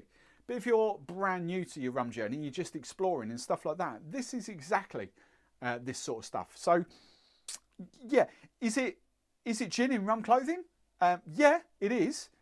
But let's be honest, you know, if small businesses in the UK, these gin distillers, if they can now do this, if they can import molasses, import rums from the Caribbean or wherever, Australia, Africa, wherever, or if they've got the skill set to distill their own from scratch, and we've got quite a few of them now. We've got Scratch, we've got 2 Drifters down in Exeter, Rose Mullion that I've got featuring next week. We've got the Scottish guys, we've got Gal, we've got Ninefold, many Old Mother Hunters, many distilleries now distilling rum from scratch. But not everyone's got that skill set. So it's quite easy to redistill in that sort of sense. And that's not a problem either, because quite a lot of gins are redistilled. So yeah, I'm quite happy with that. But touch of sweetness. That's just me, my palate. I do prefer the full fat Mediterranean. I do. But if you like that, that's up your street. The other cocktail I'm going to quickly do. Yeah, let's just do that. Alex did want me to try this as a daiquiri, so I am going to do this as a daiquiri. So we're going to go... Oh, Jesus. I think this might need to be an 821. I was going to do 621, but the rum's not... I'll do 6. I'll do 621. 6 parts rum, 2 parts lime juice. Which one's my lime? That's my lime. So that's that. So 50, so got to do... Oh shit, I should have done 60, shouldn't I? That would have been so much easier. Right, so 621. I can't do the maths on 50ml. 60ml is so much easier. Right, 60ml, which is obviously then 20ml. Boom, and 10ml for a DAC. Right, there we go. Nice, lovely jubbly. Lovely jubblies. Have I got enough ice to shake this down? Let's use that solid one there.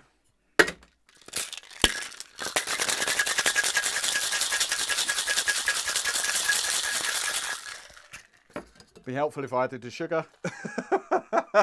Shake it again.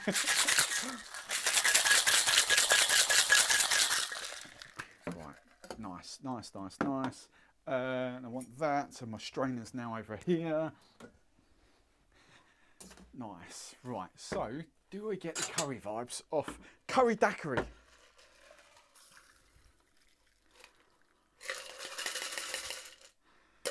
Nice. Boom. Right, that's my Mad City. Right, curry daiquiri.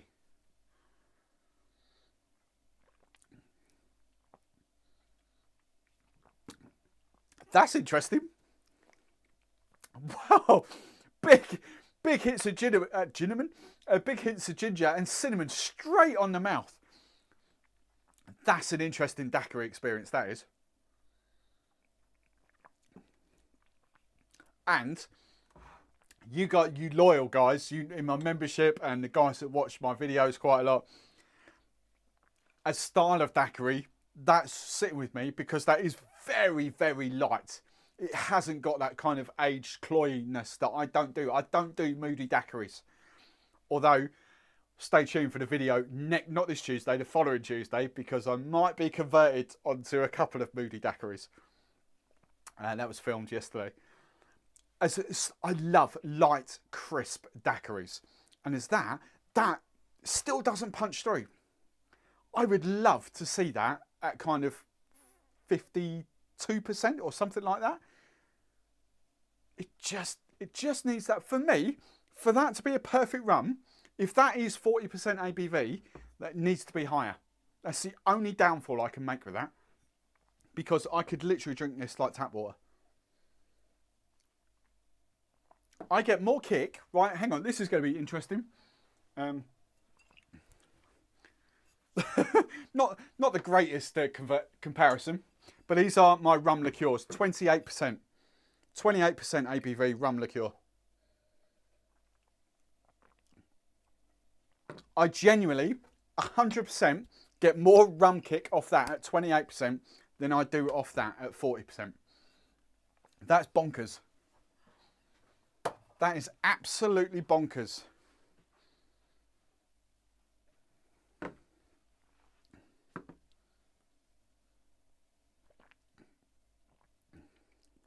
It's honestly, it's like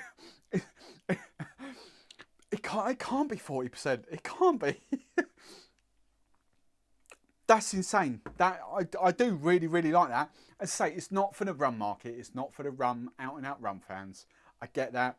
Don't be offended by it. Don't hate on it. Don't do anything. It's not going for you guys. You guys are like your Flor de Caña 12s, your Eldorado 12s, your Jamaicans and all that sort of stuff. Your Appleton 12-year-olds. This is not aimed at you. So don't be offended by it. Don't come down on the hate. Don't go... Meh, meh, meh, meh, meh. If you're a gin and tonic fan and you want to get involved in some rum, if you're into light, white, sipping rums and all that sort of stuff, if you like the Mad City, and I know there's a few of you, Carl and all that, that is a very interesting one to get hold of. The only thing, until I see like hydrometer tests and the ABV, the proper ABV tests of it, I genuinely don't believe that's a 40%er, because that just tastes like tap water to me. Or the consistency of tap water with spice.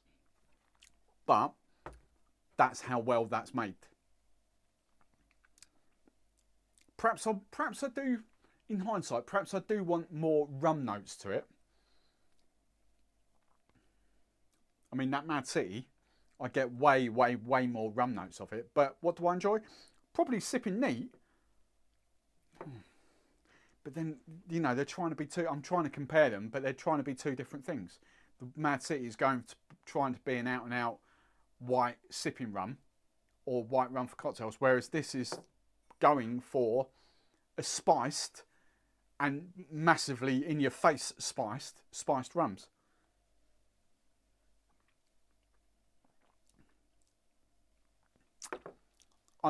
I would genuinely love to send that to a few people and get their take on it. Because I don't want to go either way on that. I don't want to...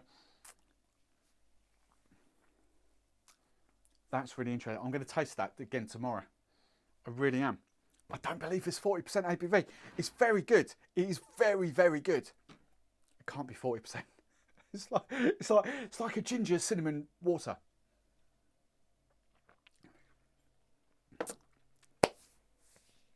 Interesting. I do like the gin and tonic. I do like the daiquiri. Right. Buy spiced rum, or a Raymond Ober... Oh my God. Raymond Obertouch. Touch? I'm really sorry. I'm famous for butchering names. I'm really sorry.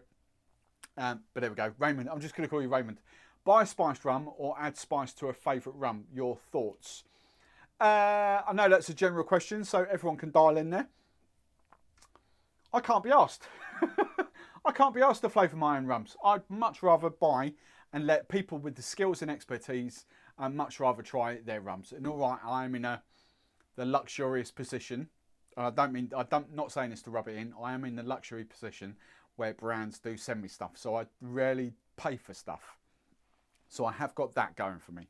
But I much prefer, my skill set is not blending and tasting and spicing up rums. I can have a good go. I can split a vanilla pod and some citrus and some other spices. I could have a pretty good, damn good go. But if you're telling me, any of you, if any of you are telling me that you could get close to something like Chairman's Reserve, what was the other one? Cane Rock, or that. If any of you tell me that you guys can get anything remotely close to those 3 spiced rums at home off your own back, then you're wasted watching this. Just bottle it and sell it. It's that easy, you know. If you can make something better than those 3, bottle it and sell it, because you're wasted. That's what I'll say. Leave it to the experts. That's my thing. That's why I buy syrups and don't make my own syrups. You know, why bother? You know, Monin, William Fox, George, ODK. You know, their businesses have been going years and years and years, specialised in making their own syrups. Why would I make my own? Just buy them. Simple. That's my philosophy on life. You don't ask a plumber to fix your car, do you? You go to a garage. The mechanic fixes your car. That's my philosophy on life. There we go. Right. With it being a tonic rum, how does it flip into a tropical mojito? Ross, what's a tropical mojito? In a tropical. What Rossi B? How are we making it into a tropical mojito? I'm quite happy to do it. I've got some mint. What's the tropical element? Let me know. Kevin Mears, Outtake TV. Nisbel Rums, add some Jamaican. A question, can you test it? I haven't got it at hydrometer. I think it's something I need to invest in actually. I've never done anything like that. I just read the guys. I would love, that actually should be my next little thing. Do hydrometer tests and work out how they're doing, because it doesn't give you, you've kind of got, I don't know. Lee will probably tell you better. Where's Lee? Lee's still here. Lee, how do hydrometer tests actually work? They just dip them, don't they? It's testing the sugar levels or something. It's not testing the ABV. I don't know. That's something. I might go down that rabbit hole and explore that. Right, depends if there is added sugar. Oh yeah, there we go. Hydrometer test. Well, right, here we go. Sorry, you've already asked it. Cheers, Decky. Hydrometer test the gravity of a liquid so the sugar can distort. Yeah. Think it may be worth buying. Give me rum burn sipping that. See how quick I could piss if it's 40. Or a plain mojito, but if Indian flavours,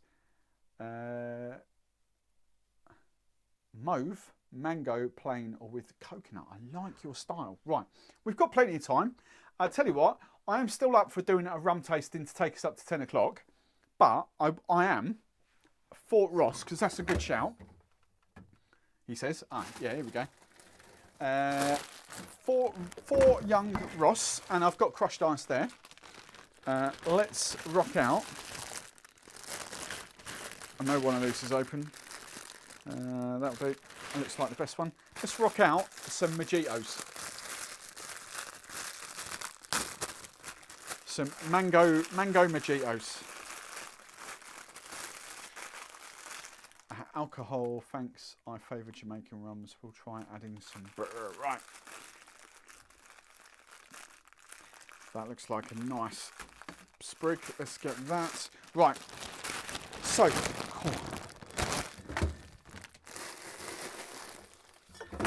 Mango.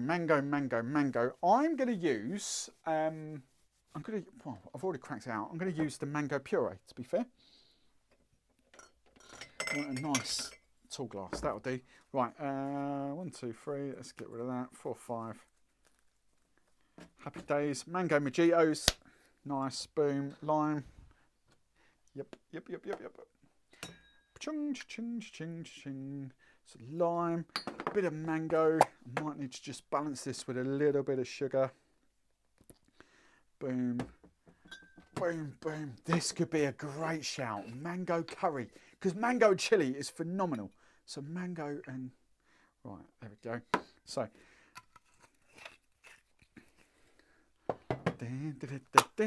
Mango. So I've done mango. Sorry, I should really talk you through that, shouldn't I? I've done mango. I've done a bits of sugar. I've done some lime juice. We're now just going... I'm just going to wash that out. I'm going to go 60. So that's 50. There we go. 60 ml of that. Some crushed ice. I need to sort my ice things out as well. Nice. Bit of that. We'll leave that there. We want the bar spoon, which I've had for water.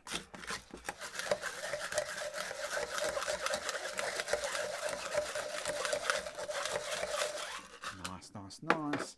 Touch of soda water. Nice. And a little bit more. Go on, screw 'em. Little bit more crushed ice. Perfect. Right. Little garnish. That'll annoy Trevor, won't it? He'll watch it. Oh, bloody hell, barman, you're garnishing these cocktails. Right. So, straw. That'll do.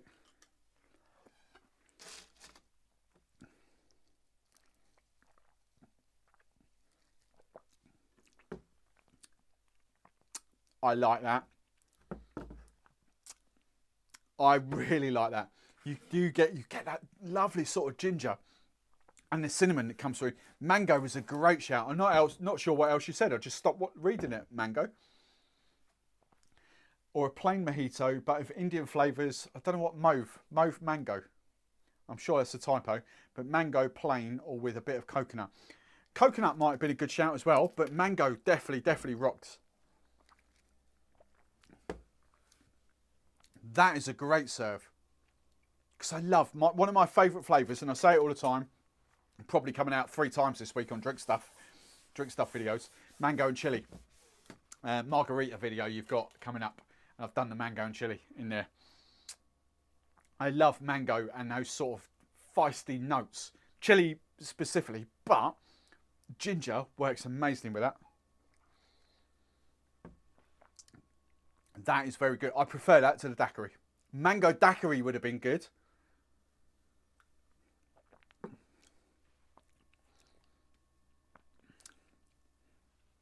I think out of the 3, the mango mojito, definitely.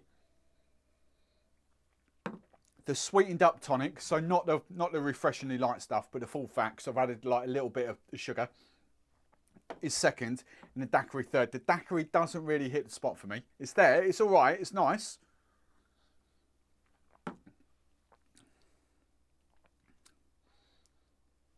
Definitely the mango mojito. Definitely. Maybe, right, sorry Ross, right, there we go. I kind of like mauve mangoes. I want a mauve mango. Mojave. Right, Raymond, thanks. I favour Jamaican rums. So that's a Jamaican rum. That's an out and out Jamaican rum. Cane Rock, that's Plantation or Maison France spiced rum. But yeah, I mean, go for it. If you create, honestly, who is that? That's Raymond, isn't it? Honestly, if you create something that you think is phenomenal with a Jamaican rum, bottle it and sell it. Easy. Business. New business idea for you. Right. Lee. Alcohol meter you need, but won't work with sugar, as Decky said. Yeah. I know stuff, as it turns out. Lol. Interesting in distilling just. Decky. Decky, come into the Discord, because Lee will Lee will talk to you all day in there about that. Oh, Lee. I'm sure he will. I'm just pimping Lee out now. Lee will tell, God, I'm not so... Hey, Christine! Hello, Christine. Mango and ginger mojito. I really like that.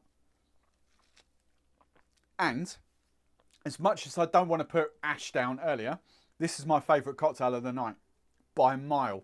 This is stunning. Really like that. I love Ash's cocktail. Let's not putting that down. But this is really good. Mango and that. Great shout. I wonder if you could do... Is there a mango tonic? Got pineapple tonics. Pineapple... I'm just thinking. If someone had a mango tonic or a mango soda... Mango soda. I haven't got any now. My little brain's going into overdrive for this. Yeah. I refuse to believe that's 40% ABV. Oh, she's coming out. Here, mother. Come here, try some of this. Try some of this. Curry gin. Curry gin. Curry rum. Curry rum. Curry rum. Yeah. You like your ginger?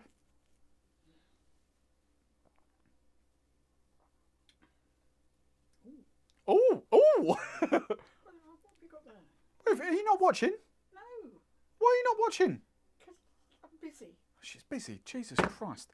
Right, so that's just sweetened up tonic. Bearing in mind it's gone a little bit now, but rum and tonic. She likes this. Big fan. Cheese boy, big fan. Seal of approval. Oh, look at her, look. She's all right now. She's been, I'm ill, all bloody weekend. Oh, that's rather tasty. Oh, yeah, there we go. Did you hear that? Say that again. I said that's rather tasty. There you go. All right, save some for me. Bloody hell. Oh, I've done. So, You called me in. so they, well, yeah, sorry. So there you go. The royal seal of approval. We can't say fair enough. Does it taste strong though? Yeah. No, alcohol. Oh, no, I don't think so. You don't think so? No. You can taste the flavours, but Yeah. not the strength of the booze. Yeah. She ain't got a clue.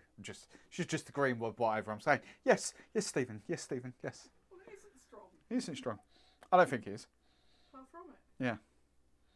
Needs I more know rum. what I'm talking about. There, she's pissed up now. Look, I know what I'm talking about. I don't know. I've got plenty of lights up here. Right. Yeah. Decky, come and join the Discord. Right. Mango Rubicon. Yeah, mango. Yes. See that. So let's get back to business. That is because it's got the lime and all that in there. That's quite well balanced for me. But yes, I do think the Mango Rubicon would be a touch too sweet. But I kind of want like a flavoured soda. And all the Americans are just going a bit crazy now, and they're just going, well, you know, Mango Rubicon is soda. I don't mean that. I mean soda water with flavoured. I kind of want subtle. I've got nothing like that. But yeah, I'm quite intrigued by that. I'm very intrigued by that. Very, very intrigued. Right, okay. Interesting. Mummy B who come back and swipe a second cocktail. Right, grabby. Spiced rum. I would want a nice mango tonic. I think, yeah. I don't know why no one's done a mango tonic. I saw, for those of you that watched the vlog I did up at NRB, I found a strawberry tonic that I've never seen before. A strawberry and something, I forget what it was now. But a mango, I'm not even saying tonic water. A mango, oh, what happened there? That's right, we're back. I'm not even saying tonic water, but like a mango stripped back soda. I've got no passion fruit. I don't know what else I've got. I don't know. Let me have a little look in my doodah. Oh, I know what I've got. Oh, cheese boy, why didn't you pipe up? Turtle juice. Ross, turtle juice. We've got turtle juice, haven't we? We have got turtle juice. Right, is it that one? I forgot about turtle juice. You idiots. Turtle juice. For those of you who don't know what turtle juice is, tropical lemonade, stripped back sweetness, so minimal sweetness, mango, coconut and lime. That's right, isn't it? I haven't opened this for a couple of weeks. Yeah, mango, coconut and lime. Why didn't you lot tell me? I've got, by the way, for those of you that don't know, turtle juice, Ocado, 4 packs. They do all flavours. Ocado, 4 packs. Quite cheap. So get on that now. Get on that, right.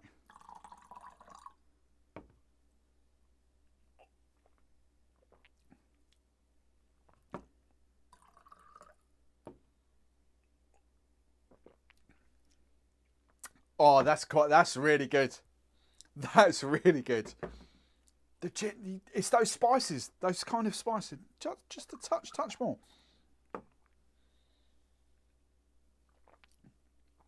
Yeah, I could quite happily sip on that. Get the turtle juice, as I say, mango, coconut, tiny hint of lime in there. I do want it cold. I like my drinks really, really cold. So I'm just going to add some crushed ice, because that's all the ice I've got down here. There we go. So really, really cold. That is lovely. I do like this. With Stratford. Stratford haven't got mango. I've got tropical, which is coconut. Citrus, a bit of daiquiri. Hedgerow, no. That's the turtle juice. That's a great shout. Right, James. Oh, could you use a bit of Isle of Fiji in the mango mojito to up the strength?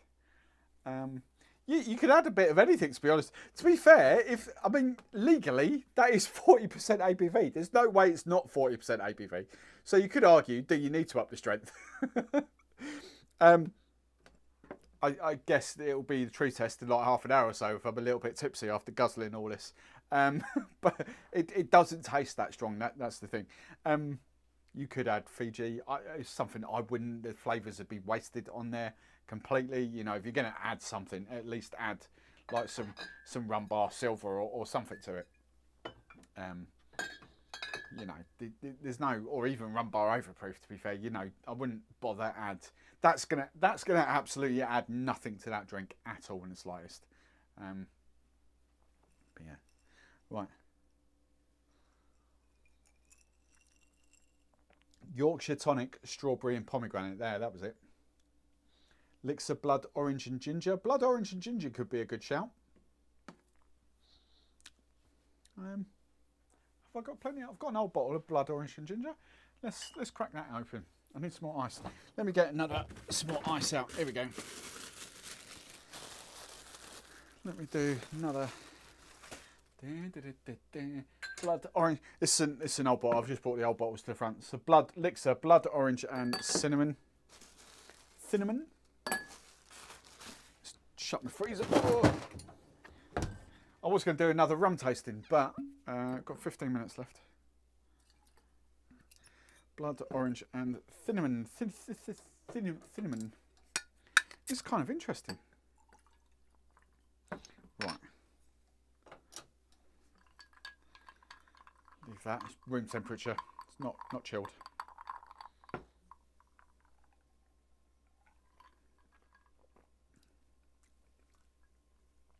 That's a good shout as well.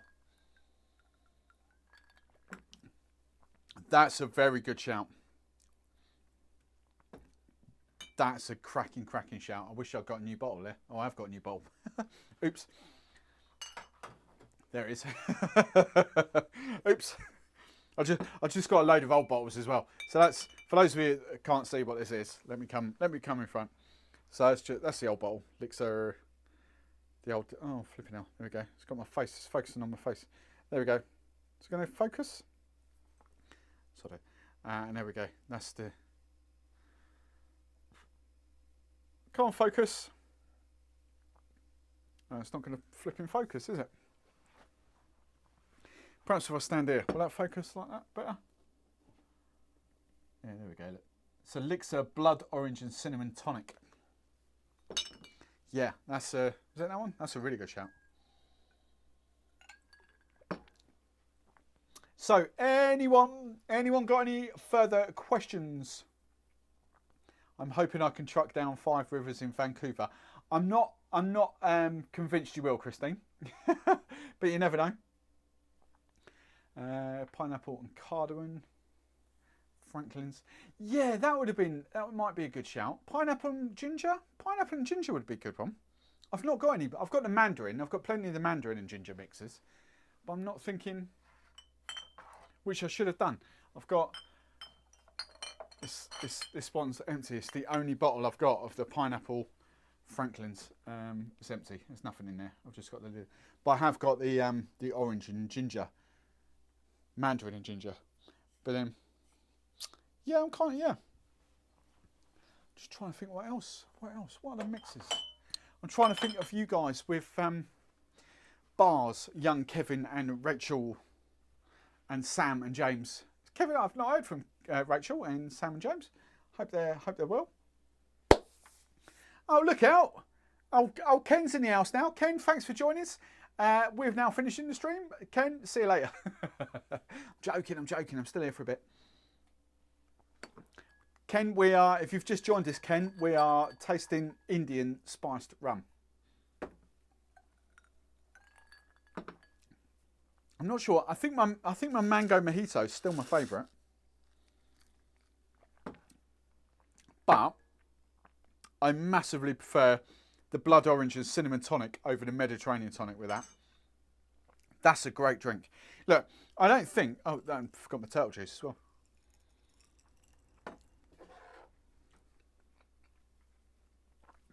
Eating ice.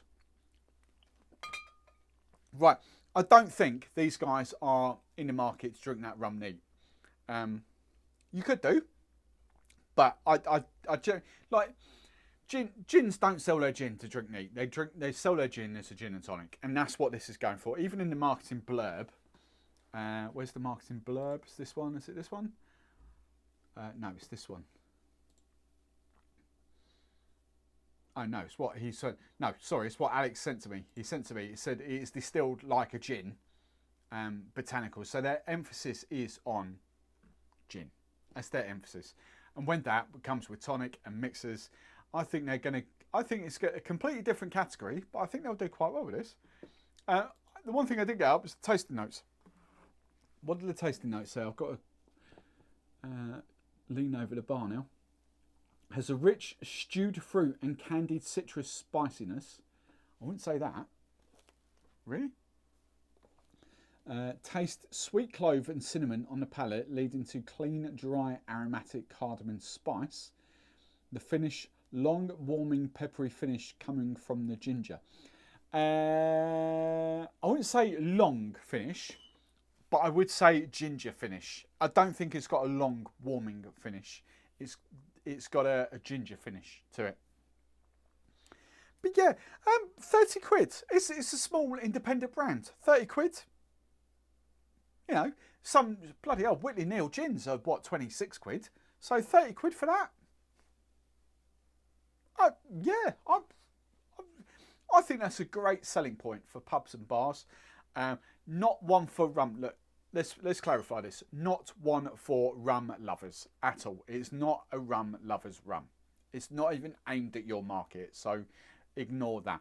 But for the crossover category, for the rum newbies, I think there's some big. My camera's doing funny things, isn't it?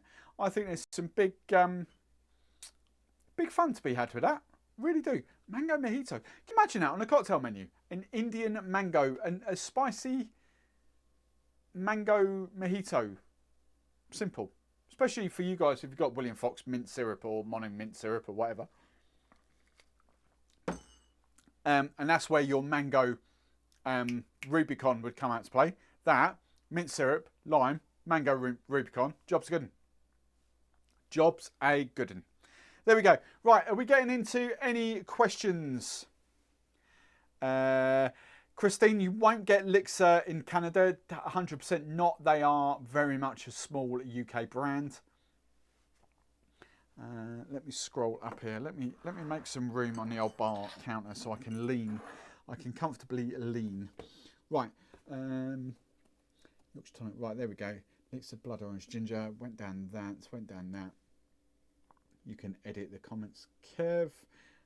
Right, James Brooks, have you any idea why I can't find Fentimans Tropical Soda in the shopping centres anymore? It'll just be whoever. Fentimans have not been a huge one for supermarkets. Weirdly, the rose lemonade and the dandelion and burdock has always been and ever present in most supermarkets. But excluding the dandelion and burdock, they've got way better. Oh, sorry, the mandarin and Seville orange has been pretty out there as well. The rose lemonade's terrible. I hate the rose lemonade. There's some better rose lemonades out there by a million miles. But Fentimans have never been one to showcase. The whole range of tonics and mixes is phenomenal. They just never put them out there. I don't know why. I'd never get it. I don't understand it. Ginger beer is another one. Sorry, you'll find that in the supermarkets as well. But yeah, the tropical soda's just not hit it. I don't know why. Ocado, you probably still get it quite easily. But yeah, main supermarkets, they just, I think in the UK it's probably because it's not sweet. It's a stripped back. I've got some right here, look. Right here. There we go. It's a stripped. That's what we're talking about. It's a stripped back flavour sort of soda water, if you like. You know, it's not soda water in the UK term, not in the US term. Soda water as in less sugar in the UK. But yeah, I don't know. It's like a lot of things. You know, Elixir you can quite easily get online. But I think in this day and age, because you can get so much stuff online, brands won't pay listing fees to supermarkets. And I think that's the thing. When you can order direct from Elixir, for instance, in the UK, get probably not next day delivery, but the next day but one delivery, 2-day delivery essentially, then why would they spend their money? Why would they take a massive cut of profits to sell supermarkets? You know, you could think, oh, well, you could sell more, but they're selling more at a cheaper price. So just get brand awareness and just sell it direct. It's so much easier. Gone are the days where you'd make or break your brand by going to a supermarket. It's not there. The big, when the margins are small, for instance, right, here we go. I'm just going to talk about this for a second because it's right here and it's on the top of my thought. When you've got small margins, like JJ Whitley, for instance, what, 14, 15 pound a bottle? The margins on that are about £2, £3, give or take, a bottle. So they're not making a ton of cash off that. Dead Man's Fingers will be the same, you know, etc., etc. That is why JJ, Dead Man's Fingers, and Whitley put a huge emphasis on the drop store because they can control those prices. There's no middleman taking like 15-20% cut of the profits. So because you can just buy from the drop store and you can get it next day delivery, because the delivery is covered in the cost, why would they bother with supermarkets? We've gone past that, you know. Yes, you all go and do your weekly shop. I get that, but just get it online. Simple. Simple. Right, Decky question: is the rum to the right? I've got to clear the decks now. Right. There we go. Right. So, right. Was this Decky question? Is the rum to the right of the Appleton? So you're right. Right. Rum to the right of the Appleton. My right's not your right. Am I right? Is the rum to the right of the Appleton, the Jamaican that is hard to get over here? Forget the name. Yes, Smith and Cross. Right. So your right is my left. Right, Smith and Cross. Yeah, I've had it for ages, but it's just been sitting back there. I've kind of rearranged, if you kind of haven't realised. So that was Smith and Cross was sitting sort of there, and I think actually that was kind of there. I think that's how it was for ages and ages and ages. But I've kind of had a. If you haven't noticed, that's come down the shelf. That was up there. Just hanging down there. That's come down the shelf now. So yes, Smith and Cross. Smith and Cross. I'll be brutally honest, I don't know why people go mad for this. I mean, it's decent. Nice sort of banana funk to it. 57% ABV. It's decent. It ain't ever competing with Rum Bar for me for a fraction of the price. An absolute, like, what, 40 quid a bottle? Even the gold is phenomenal, but under 20 quid a bottle. I get 2 of those for the price of that, and I get way more funk off that than I do that. And if you want to go overproof, that's still cheaper than that. You know, I get it. It's a nice rum. It is a nice rum. The Smith and Cross, but I don't get why people go mad for it. People go, oh, it's so, you know, it's so funky. It's got so much hogo and all that stuff. It has, but then try some Rum Bar overproof, and you'll be like, woo! It's just me. Everyone's got their own opinions. Everyone's got their own opinions. Right, pop that back there. Right. For instance, like me and Trevor will chat about this all day long. Right. Veritas. Decent. I don't even know what the price is of Veritas now. Decent. I've gone through it. Why would I bother? You know, 20 quid a bottle. 20 quid a bottle, and it's in my opinion, and Trevor will back me up here, better than Veritas. And all right, this is Barbados and Jamaican, whereas this is Jamaican and Martinique. But all day long, I would quite happily, 20 quid a bottle, quite happily restart. I get 2 of those for the price of those. And I think it's personally a better rum than the Veritas. I really do. That's that. The Boutique-y, the signature blend, number 1. Yeah, number 1. You know. Horses for courses and all that. Probitas is, Veritas is Probitas to you guys in the US. And all right, you guys in the US get that cheaper. We pay 35, 40 quid for that. Get the Boutique-y, the signature, which is permanent stock. Right. Sangara Sour. I've not capped this yet. So the Woods, who was that? Decky? No. Decky, yeah. I've not capped that, and I've not capped that. Because there is a video coming, so that's the Worthy 109.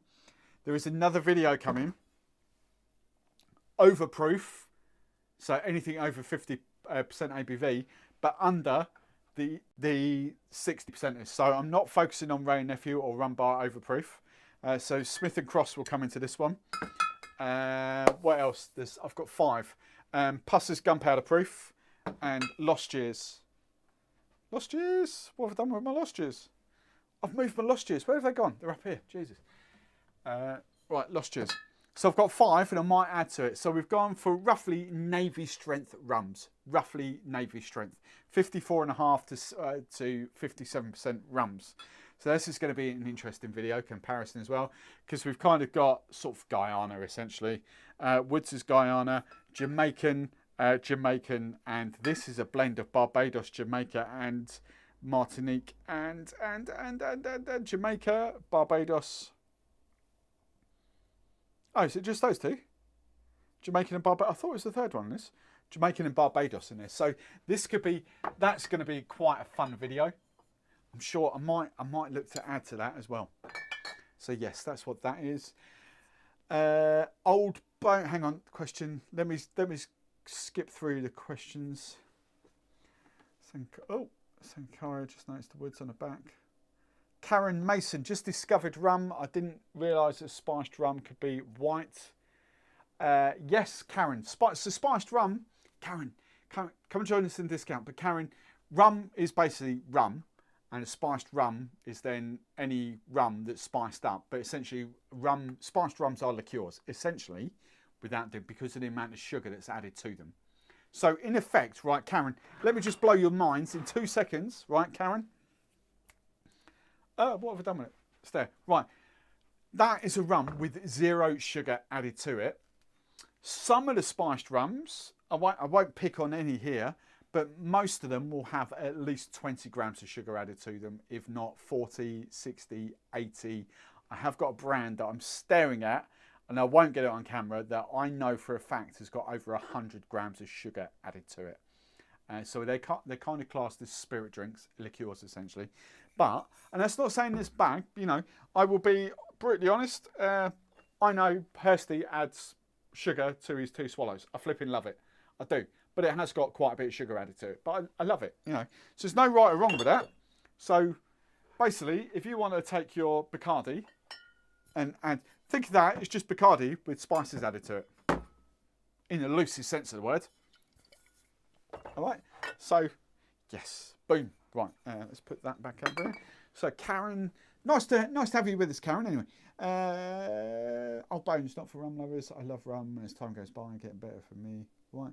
I love rum, and as time goes by, it's getting better for me. Your show is so helpful. Thanks, Old Bones.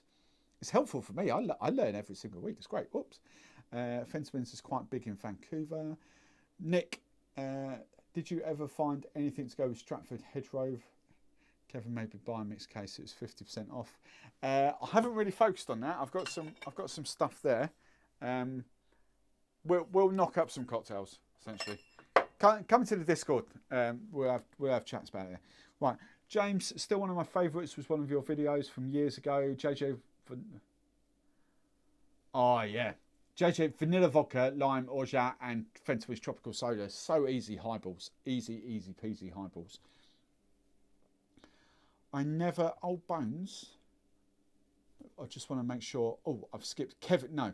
Old Bones. Where are I? Old Bones. Question. What do you give English Harbour out of 10? Right. Nostalgia. And I'm going back to the night Italy won the World Cup. So we got... Oh, Jesus Christ. When was that? 2004, 2006. When did Italy win the World Cup? Right. Basically, quick story. I used to live in Cambridge. Bar I used to run was in Cambridge. I used to live in Cambridge, and my local pub that I kind of were really good friends with were Italians. And the only premium rum that they had, and we used to smash through it, they had both the English Harbour Normal and the English Harbour XO, I think it was. And three of us, including the owner, smashed through 3 bottles of English Harbour XO that night because Italy, we basically like 5 o'clock in the morning when we left the pub, and the tap was just horrendous in the morning. But yeah, for nostalgia, I love it. I haven't revisited English Harbour for about 10 years or so. And it is on my list. It's on my list for going back to Old Bones, is it? Oh, I'm talking to Old Bones. Old Bones, yeah, I'm talking to you. So the second part of your thing, Master of Malt, the English Harbours are in my wish list to buy. So they are definitely going to have Antiguan rums. I used to absolutely love it, but my palate has changed dramatically. So I'm not 100% sure anymore, but I'm really hoping that I still do. So yes, English Harbour will feature very, very soon. And they've got port and sherry finishes and Madeira finishes. Oh yeah, I'd love to get back into them. So watch this space. They will come very soon. I've got videos planned on them. They are follow-up videos to what I've done already, so they will be coming. Kevin's talking to there. James, still one of my favourites. Right, I've seen that. Whoopsie. Just popped a pic in Discord. Master of Malt is awesome, Decky. Absolutely awesome. I'm Boutique-y, biggest fan, Steve. Decky, shout... do you want me to... Decky, I don't know if you're on Instagram. Pete only deals in Instagram, really. But drop into... If you follow me on Instagram, I don't really use Instagram that much, apart from DMs, to be honest. But slide into my Instagram, and I will introduce you to Pete Holland, who is on quite a lot of the labels, to be fair. I don't know whether you can... I don't know whether he's on this one. I'm not sure if that is Pete. I don't know whether you can kind of see that in there. But Pete is the floating rum shack, and Pete is... Have I got... No, I haven't got any faces. Pete is the guy that is kind of Master of Malt, as in Atom Brands, have kind of brought in to advise, blend, and kind of help promote the Boutique-y Rums. So the Boutique-y Rums are essentially Master of Malt. That's who they are. It's an own brand. But, as you can guess...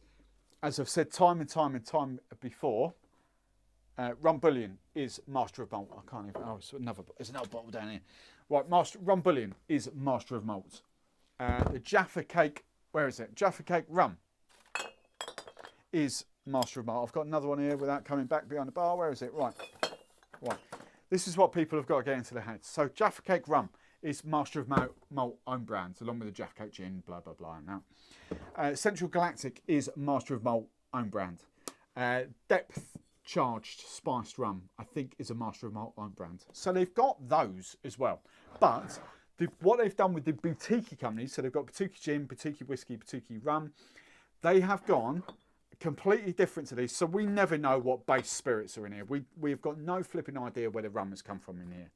But how the Boutique rum and whiskey and gin differ is they will go direct to the distiller and say, look, we want a top quality rum, whether it's blended, whether it's cask strength, whether it's whatever, and that's what the Boutique are all about. Boutique are showcasing, they give the platform, they started with gin, but they give the platform to distilleries to showcase a rum that they don't normally sell, or a gin that they don't normally sell, or a whiskey.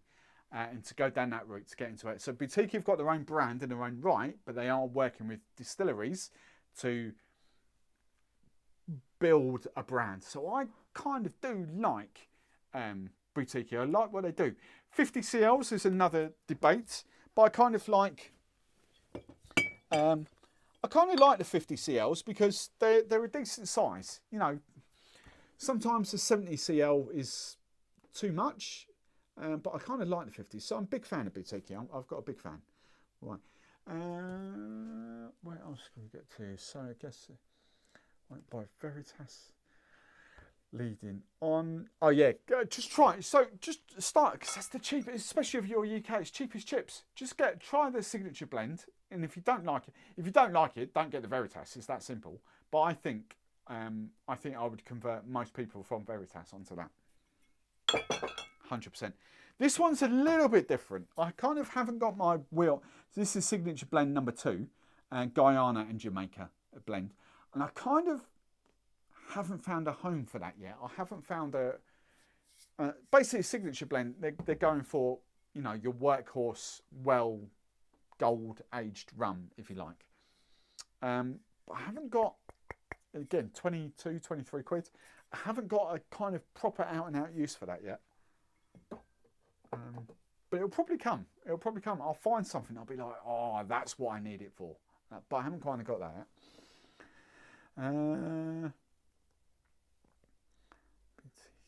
What else? Ant. Oh, Ant's got a lot of comments here. This whole conversation. I've been lurking in the background. Love the beard, Steve. Ant Woods. But try. Still enjoying Plantation 5. Close to me. Can you do a video on lowest containing sugar rums? And so just clarify. I know I'm running over, but I'm not sure. If we want to go into the Discord, we'll go into the Discord in a bit. I kind of sometimes rush these shows, and I kind of like all the questions that come in the end. I really do. Charlie, Australia. It's breakfast time in Australia. Good morning, Charles. Right, let's go back to Ant. The lowest containing sugar rums. Right, it's very easy to do that because, you know, right. Let's go. Anything coming out of Jamaica, any branded stuff coming out of Jamaica, I'll rephrase that, is no sugar added, right? The difference is if a plantation, for example, comes out of Jamaica, plantation will add sugar, right? I can't think of any other Jamaican rum that's got sugar in it because Jamaica don't do sugar. There might be other blenders, like whatever, I'm forgetting the name. There's so many numbers floating around. 1783, 17 something, 18 something. I don't know what it is. There's so many numbered distilleries around at the moment. But some of the blenders may add sugar. But out and out Jamaican distilleries, no. So you'll never get sugar added in. So right, Smith & Cross is from London. It is Jamaican rum, but it's from London. Okay, so I don't know whether that's got sugar or not, to be honest. I've not really done the research on it. It might do, it might not do. I don't know. But Rum Bar from Worthy Park and Worthy Park. So Rum Bar is a Worthy Park brand. Rum Bar, no sugar added to it. Appleton, of which Ray and Nephew own it. So Ray and Nephew, Appleton, no, and Kingston 62 is Appleton as well. Right. Absolutely no rum, no sugar added to it at all. The boutique-y stuff, no sugar added to it at all. Hampden, 0 sugar added to it at all. As I say, Smith & Cross is not a Jamaican brand. Smith & Cross is from the UK. It's a UK rum. So they may add sugar. Probably not, but I don't know. In all honesty, I don't know. I've not really looked at Ray and Nephew, Smith & Cross, to be fair. Ron Cubes, no sugar because Cuba prevents it. I don't think any rum directly from Cuba has sugar added to it. Barbados, most rums don't have sugar to it with the caveat. So Dawley's, anything out of Foursquare doesn't have sugar added. Anything out of Mount Gay doesn't have sugar added to it. The caveat is anything coming out of the West Indian Rum Distillery, which is 100% owned by Plantation. We know Plantation adds sugar to the rums because they tell us on the website, the dosage. So even though that's a Barbados rum, that will have, I might even tell you on the bottle here. No, it's too much reading. But that will tell you on the website how much sugar is added to it. Same with the Plantation XO. It's Barbados rum. but it will have sugar added to it. So when it's branded, there's potential for sugar. When it's straight from distillery, probably no sugar. Flor de Carne, no sugar. Chairman's Reserve, no sugar. Dawley's, no sugar. El Dorado have really stripped back, and I'm not convinced they actually do add sugar now. May do, I don't know. I haven't seen that clarified. Angostura from Trinidad, no sugar. So most of the big brands, most of the big boys do not add sugar. But it's not bad if they do. It's not a terrible thing. As we've seen, you know, the Gran Añejo, it'll come out in a couple of weeks. It's still one of my favourite rums. I absolutely love this stuff. And sugar is added, but it makes it taste like a cracking rum. You don't lose the rum from it. It's only rum geeks that absolutely hate it. But it's up to them, isn't it? I don't care. If something's got a touch of sugar to it and it tastes good, I don't really care, to be honest. I don't care. I applaud the skill set of distilleries that don't add sugar. They've got, you know, it still amuses me how that and the Dawley's 12 and the Dawley's XO, it amazes me how there's no sugar added to it. It amazes me how they can create Appleton 8 and Appleton 12 with 0 sugar, because they are just sweet to taste, but there's no sugar added to it. You know, it's the skills of the blender, of the distiller. It's the whole craft involved in rum. So you just, you know, it's just how it is. I was going to say something else then, it completely went out of my head. Right, lowest in that. Question, Al Ho, would you go for rum bar overproof? Oh, easy, all day long. All flipping day long. Once you go rum bar, and there's another one I want to try, and I haven't done it yet, rum fire.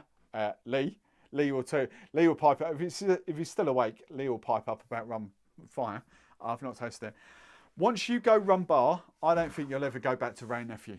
I've fallen in love with rum bar, and to be fair, that the silver gives you the same vibes without the ABV. So the silver is a cracking rum. 19 pounds something. It is a bargain, an absolute bargain in rum bar silver. But yeah, I mean, for me, when you mix it, you know, you probably won't tell the difference. But neat in adding touches, I would never buy another bottle of Rain Nephew. Now that I've got that, I just wouldn't do it. I know there's others. I don't want to influence you. That's just me. I'm quite happy influencing, but I know there's quite a few people in my Discord, for instance, that agree. But you find your own path. It's cheap as chips. But yeah, I won't. The only one I haven't really done yet is the Rum Bar Gold. I've tasted it at Rumfest, but I haven't played about with it properly yet. I don't own it, so I might have to invest in that. But again, 22 quid. Brilliant. Right, so that was Al Ho. Like woods and a few bitters. Decky, I reckon the sugar up rum talking about is lamb spice. It's not lambs. without any libel. Okay. Without any libel suits. There we go. That's the bottle. Woohoo! People are going to pause that now. Yes, that's got a lot of sugar added to it, a lot, and it's still 40%. 40% ABV. It's a diabetic coma, that one. Right, there's loads of questions. This is what I love. This is what I miss when we go into Discord, because there's loads of questions here. Charles IV. English Harbour is great. I reckon it'll be a fave for you. I used to love it. As I say, whatever the year was, when Italy won the World Cup football. Yeah. That was around that time. Those sort of 3, 4, 5 years was when I was drinking English Harbour. And back at the time, the bar was running at the time. We had Angostura I had Angostura 1919. I had El Dorado 12-year-old. I had Jesus Christ, what were they? I want to go Mexican rums. What the hell were they? I had all 3 of those. Los Valientes. Oh my God, the Los Valientes. There was a 10, a 15 and a 20-year-old Los Valientes. Only 50 CL bottles. But oh my God, they were good. The 20-year-old Los Valientes was amazing. Can I still get, that's a thing. Can I still get Los Valientes? Oh, now we're going. Sorry, I'm on the hunt for a rum. Los Valientes. If I spot that, I can't even see. I'm on a small screen. No, I-N. Yes! Oh my God, that's a bargain. 20-year-old, £23. If any of you are on Master Remote in the UK, Ron, Los, Val, is how you say it, Val I-Ents. So VALIENTES. I need to revisit those. Los Valientes. I'm sure it was Mexican, wasn't it? Yeah, Mexican rum. So there was a... Oh, I've lost it now. Los Valientes. I'm sure there was a 5. And that 10, a 15-year-old and a 20. The 10-year-old is 17 quid. Sold out. Holy hell. I'm logged in now. So I don't know what your prices are. I might have to revisit that 20-year-old Los Valientes. Oh, they were my rums back then. Right, question. James Brooks. James, right. Out of all the rums in your collection, what is your go-to rum to drink neat when you want to see TV and relax? So, right. Just to cover one point here, I don't sit and relax. As you probably gathered with my brain, I normally need 3 streams of input at one time. My brain, I'm not ADHD, but I kind of loosely am. So I have to relax. The only time I ever relax is when I'm walking in the morning. I do like 5 miles most mornings, podcasting. So I'm walking and listening at the same time. That's the only time I relax, unless I get in a jacuzzi or a spa or something like that. I can do that. But at night, it's when my brain is properly in the zone. I'm just properly in it. So I'll get more done between 8 and 11 than I ever would do in a 9 till 5. I could do 3 hours of work that most people would tell you in like an 8-hour day. I could do that then. So I don't sit and relax. I never do that. So I'm working, I'm editing with the TV. The TV's on silent and I've got music.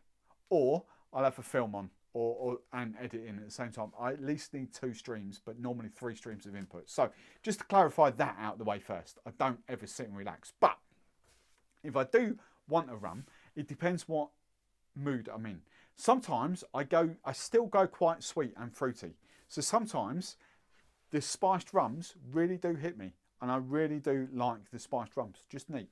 I've sort of slowly grown out of mixes. I used to have a rum and coke or a rum and ginger or something like that.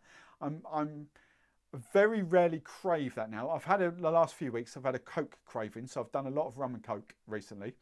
But I kind of like neat stuff. So with there, however, rums, Ron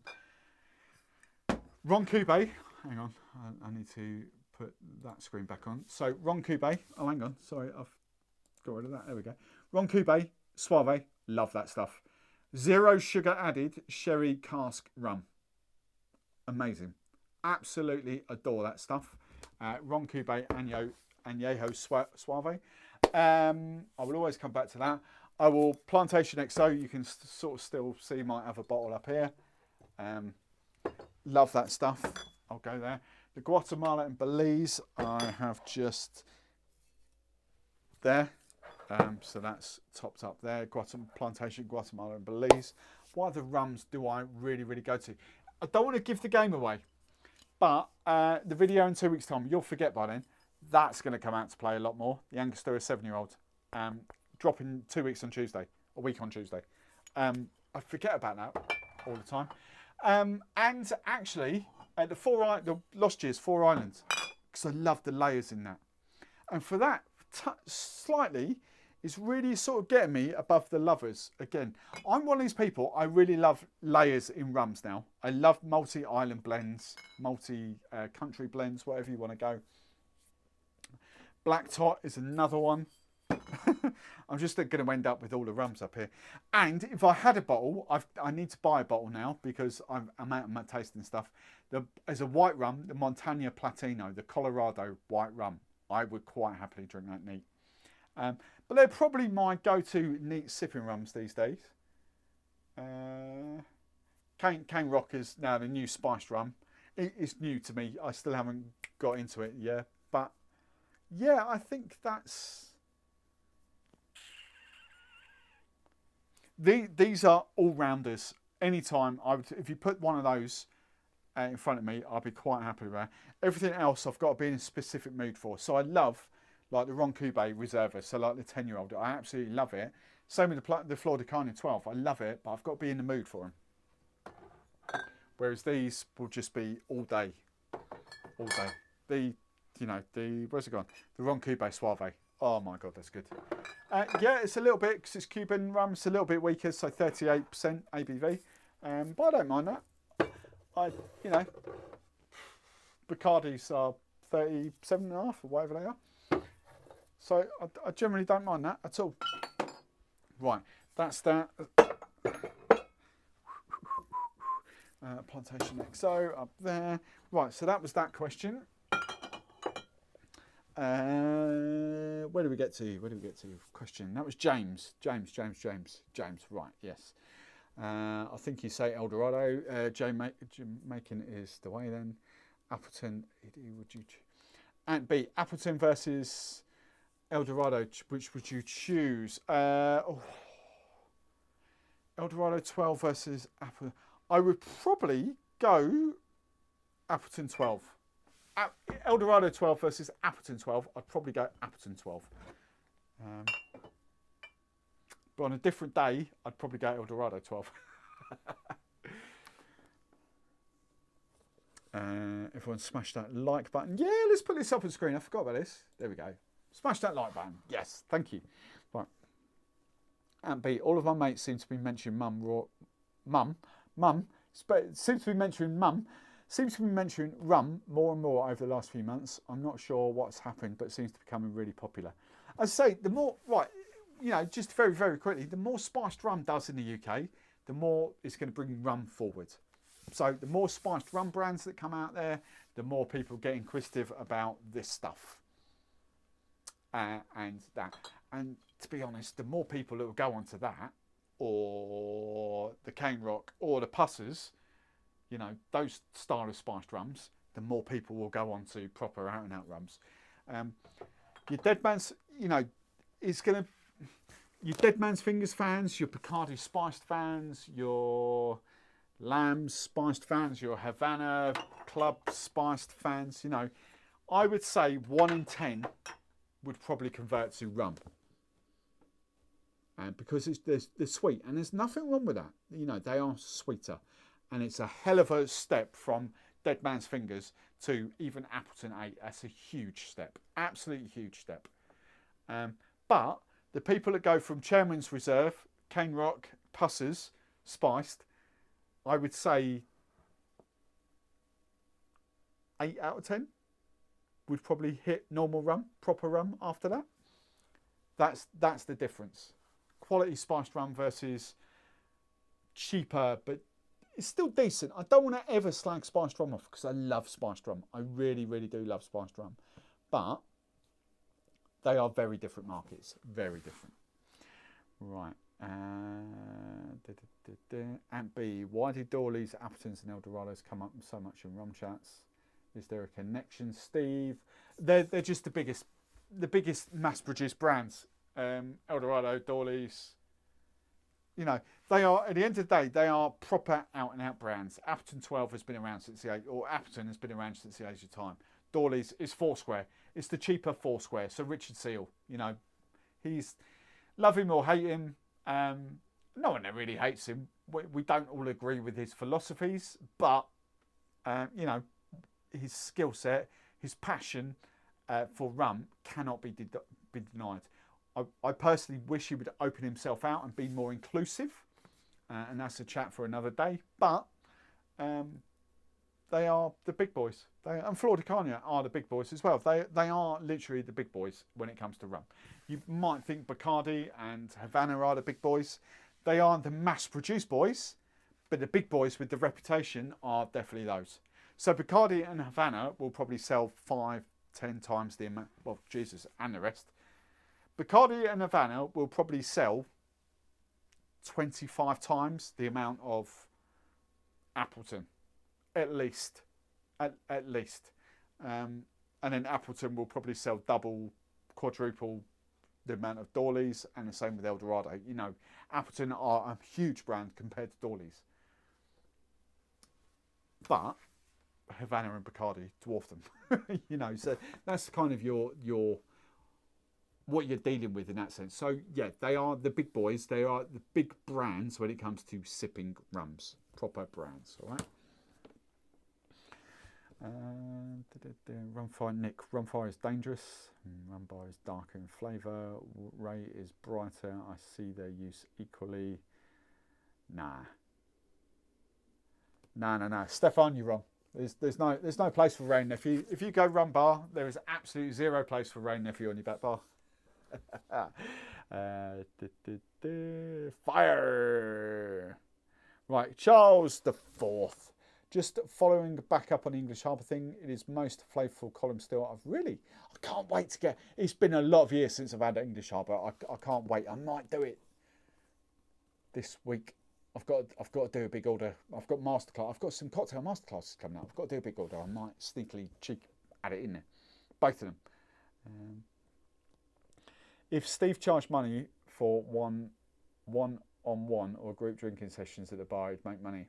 Well, that's kind of what I want to get to with this sort of place. Not one-on-one. I'd love like 6 people to be able to sit at the bar here, and not for me to spout my rubbish. I'm learning as we go here. Every week when I pick a different topic, I learn new stuff. I research and I learn new stuff. What I generally want is people to be able to sit at a bar and have little tasters and find their own journeys, because the only way you've got of really trying out Dawley's 12-year-old is by buying a bottle. Now, if you buy a bottle and you hate it, you've wasted the bottle, and I don't like that. So if I had the money, I would set up. Cambridge is ridiculous, though. It's just ridiculous for rent. But if I had the money, I would set up a shop, bar. Not a bar. I'm not interested in running a bar or anything like that, late nights. So I'm not interested in all that sort of stuff now. But like a shop kind of environment where you try before you buy. So it might be a Saturday that's, I don't know, 2 in the afternoon, say, it's midday. Let's go midday till 8 o'clock. And Friday down. But I would love to do a sort of try before you buy. Or, I don't know, groups of 6 coming in sort of thing. But this is the house at the moment. So we are away from that, but that's the dream. That's kind of where I'm headed.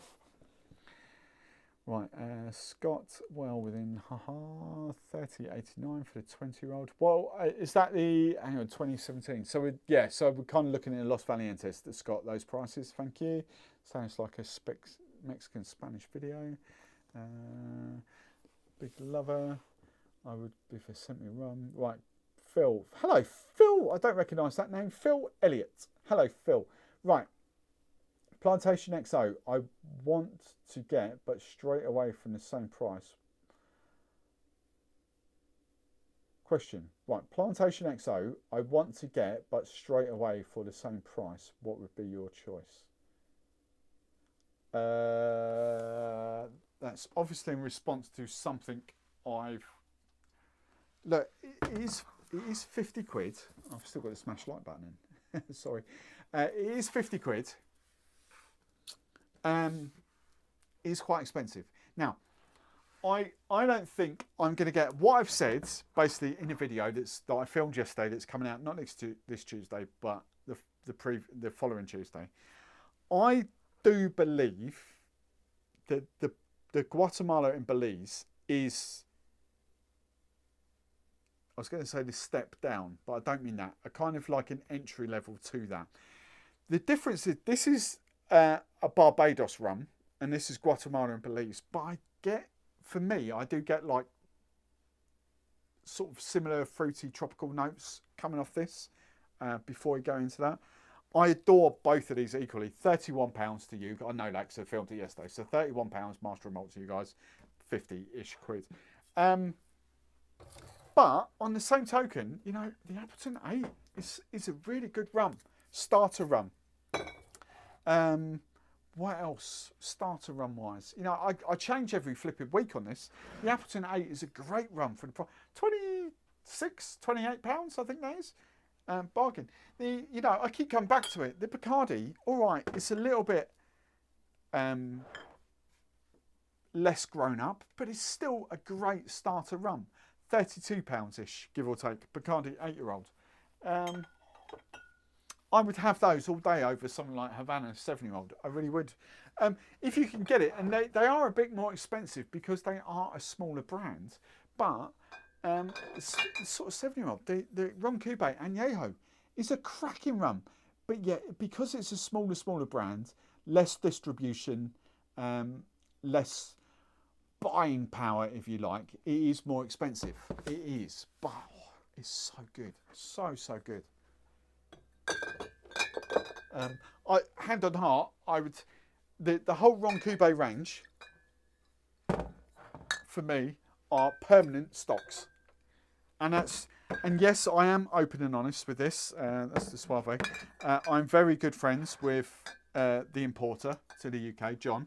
I am, but Ramon's not on tonight, but Ramon, our Cuban friend that joins us quite a few live shows, and I know, is it Al? I'm sure it's Al. Al's just saying goodbye, but I'm sure it's Al. Al's a massive fan of these because he's in Europe and he can get these quite cheap as well. But I think the Ron Cubes, I do think are permanent stocks. The price is just a bit expensive, so you could get equally as good rums for cheaper, if you know what I mean.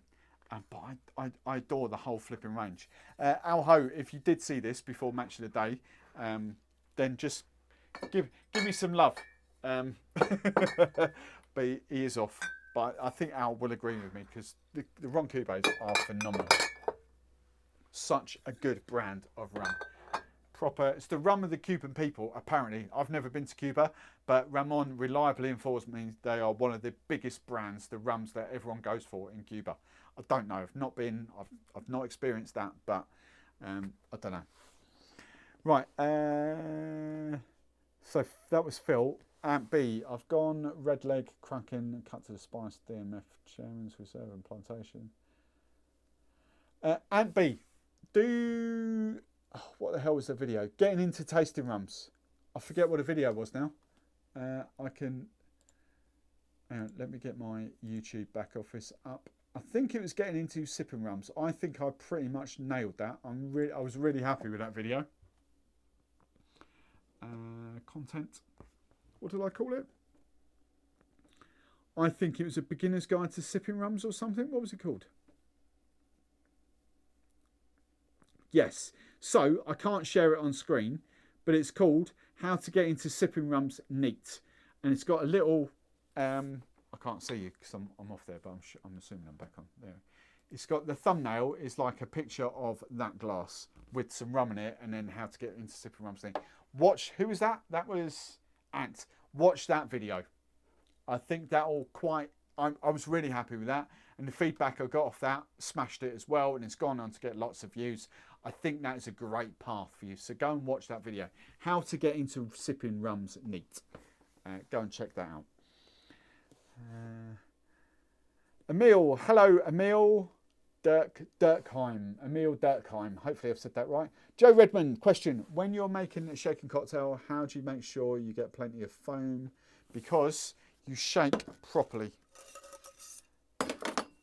So, Joe, I'm assuming you're one of these. I can't be asked to shake it. I'm too lazy. Joe, you need to shake properly. That or that. Shake it. You want, even then, look, chill. You want frosting on your cocktail shake. None of this. Can't be bothered. I'm too lazy. Give it some wellies. Like that. Simple. Simple. Simple, simple, simple. Right, that was that answered.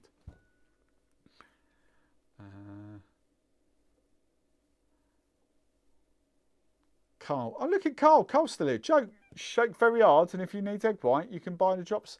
No, just shake very hard. You don't need bloody foamers to get froth on a cocktail. Right. Froth adds quite a nice, the foamers add quite a nice touch to it, but you don't need foamers to make a cocktail frothy. You just shake it flipping hard. Scott, give it some welly, Joe. Hoping. And night all got to run. Much of the day is calling. Alho, yes, loads of love. I know Al's gone now, but loads of love for Ron Kube. Yes, see, Al backs me up here. No, I forget. I need to ask it, Al, how much he paid. I think he's in Belgium. I think that's where Al is. He will have blatantly gone now, a couple of minutes ago. But I think he gets Kube a damn sight cheaper than we do in Belgium. But there we go. Right, I have got to the end of the questions. I don't think I've been very good because I've been accused in the last couple of weeks of missing and skipping questions. I don't think I've missed anything tonight. And if I have, I'm very, very sorry.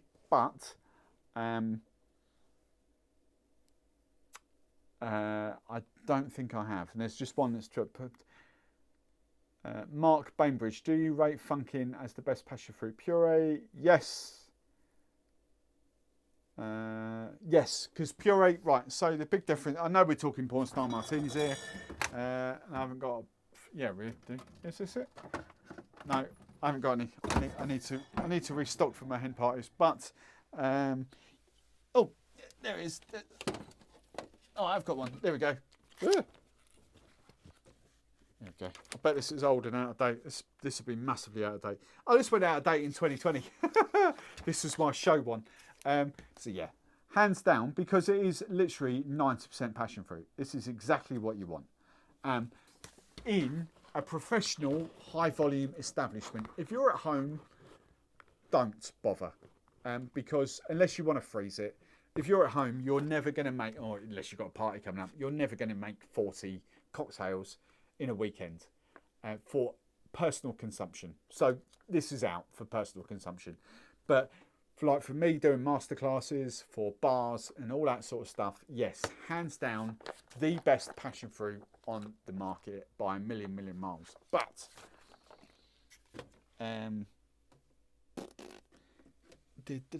you know, these are good. The mono ones are good as well. They are good. Just whatever. You know, you've just got to play about with the recipe slightly and adjust it. Bearing in mind these are sweeter. That's all. But yeah. Right, that's that. Kevin and Steve, you've given out all your... Steve, you have given... It's normally Kevin that sort of tells me I've missed one. So when Kevin says you've given out all your love to questions, I know I've covered everything tonight, so I'm happy with that. I'm still here on the night... Carl's having a night shit. Good. I hope it's a good one. I hope you've got plenty of toilet roll with you, Carl. Night shits are the best, if I'm being honest. Oh, I do like one in the morning actually. You know, can't. Oh, brilliant!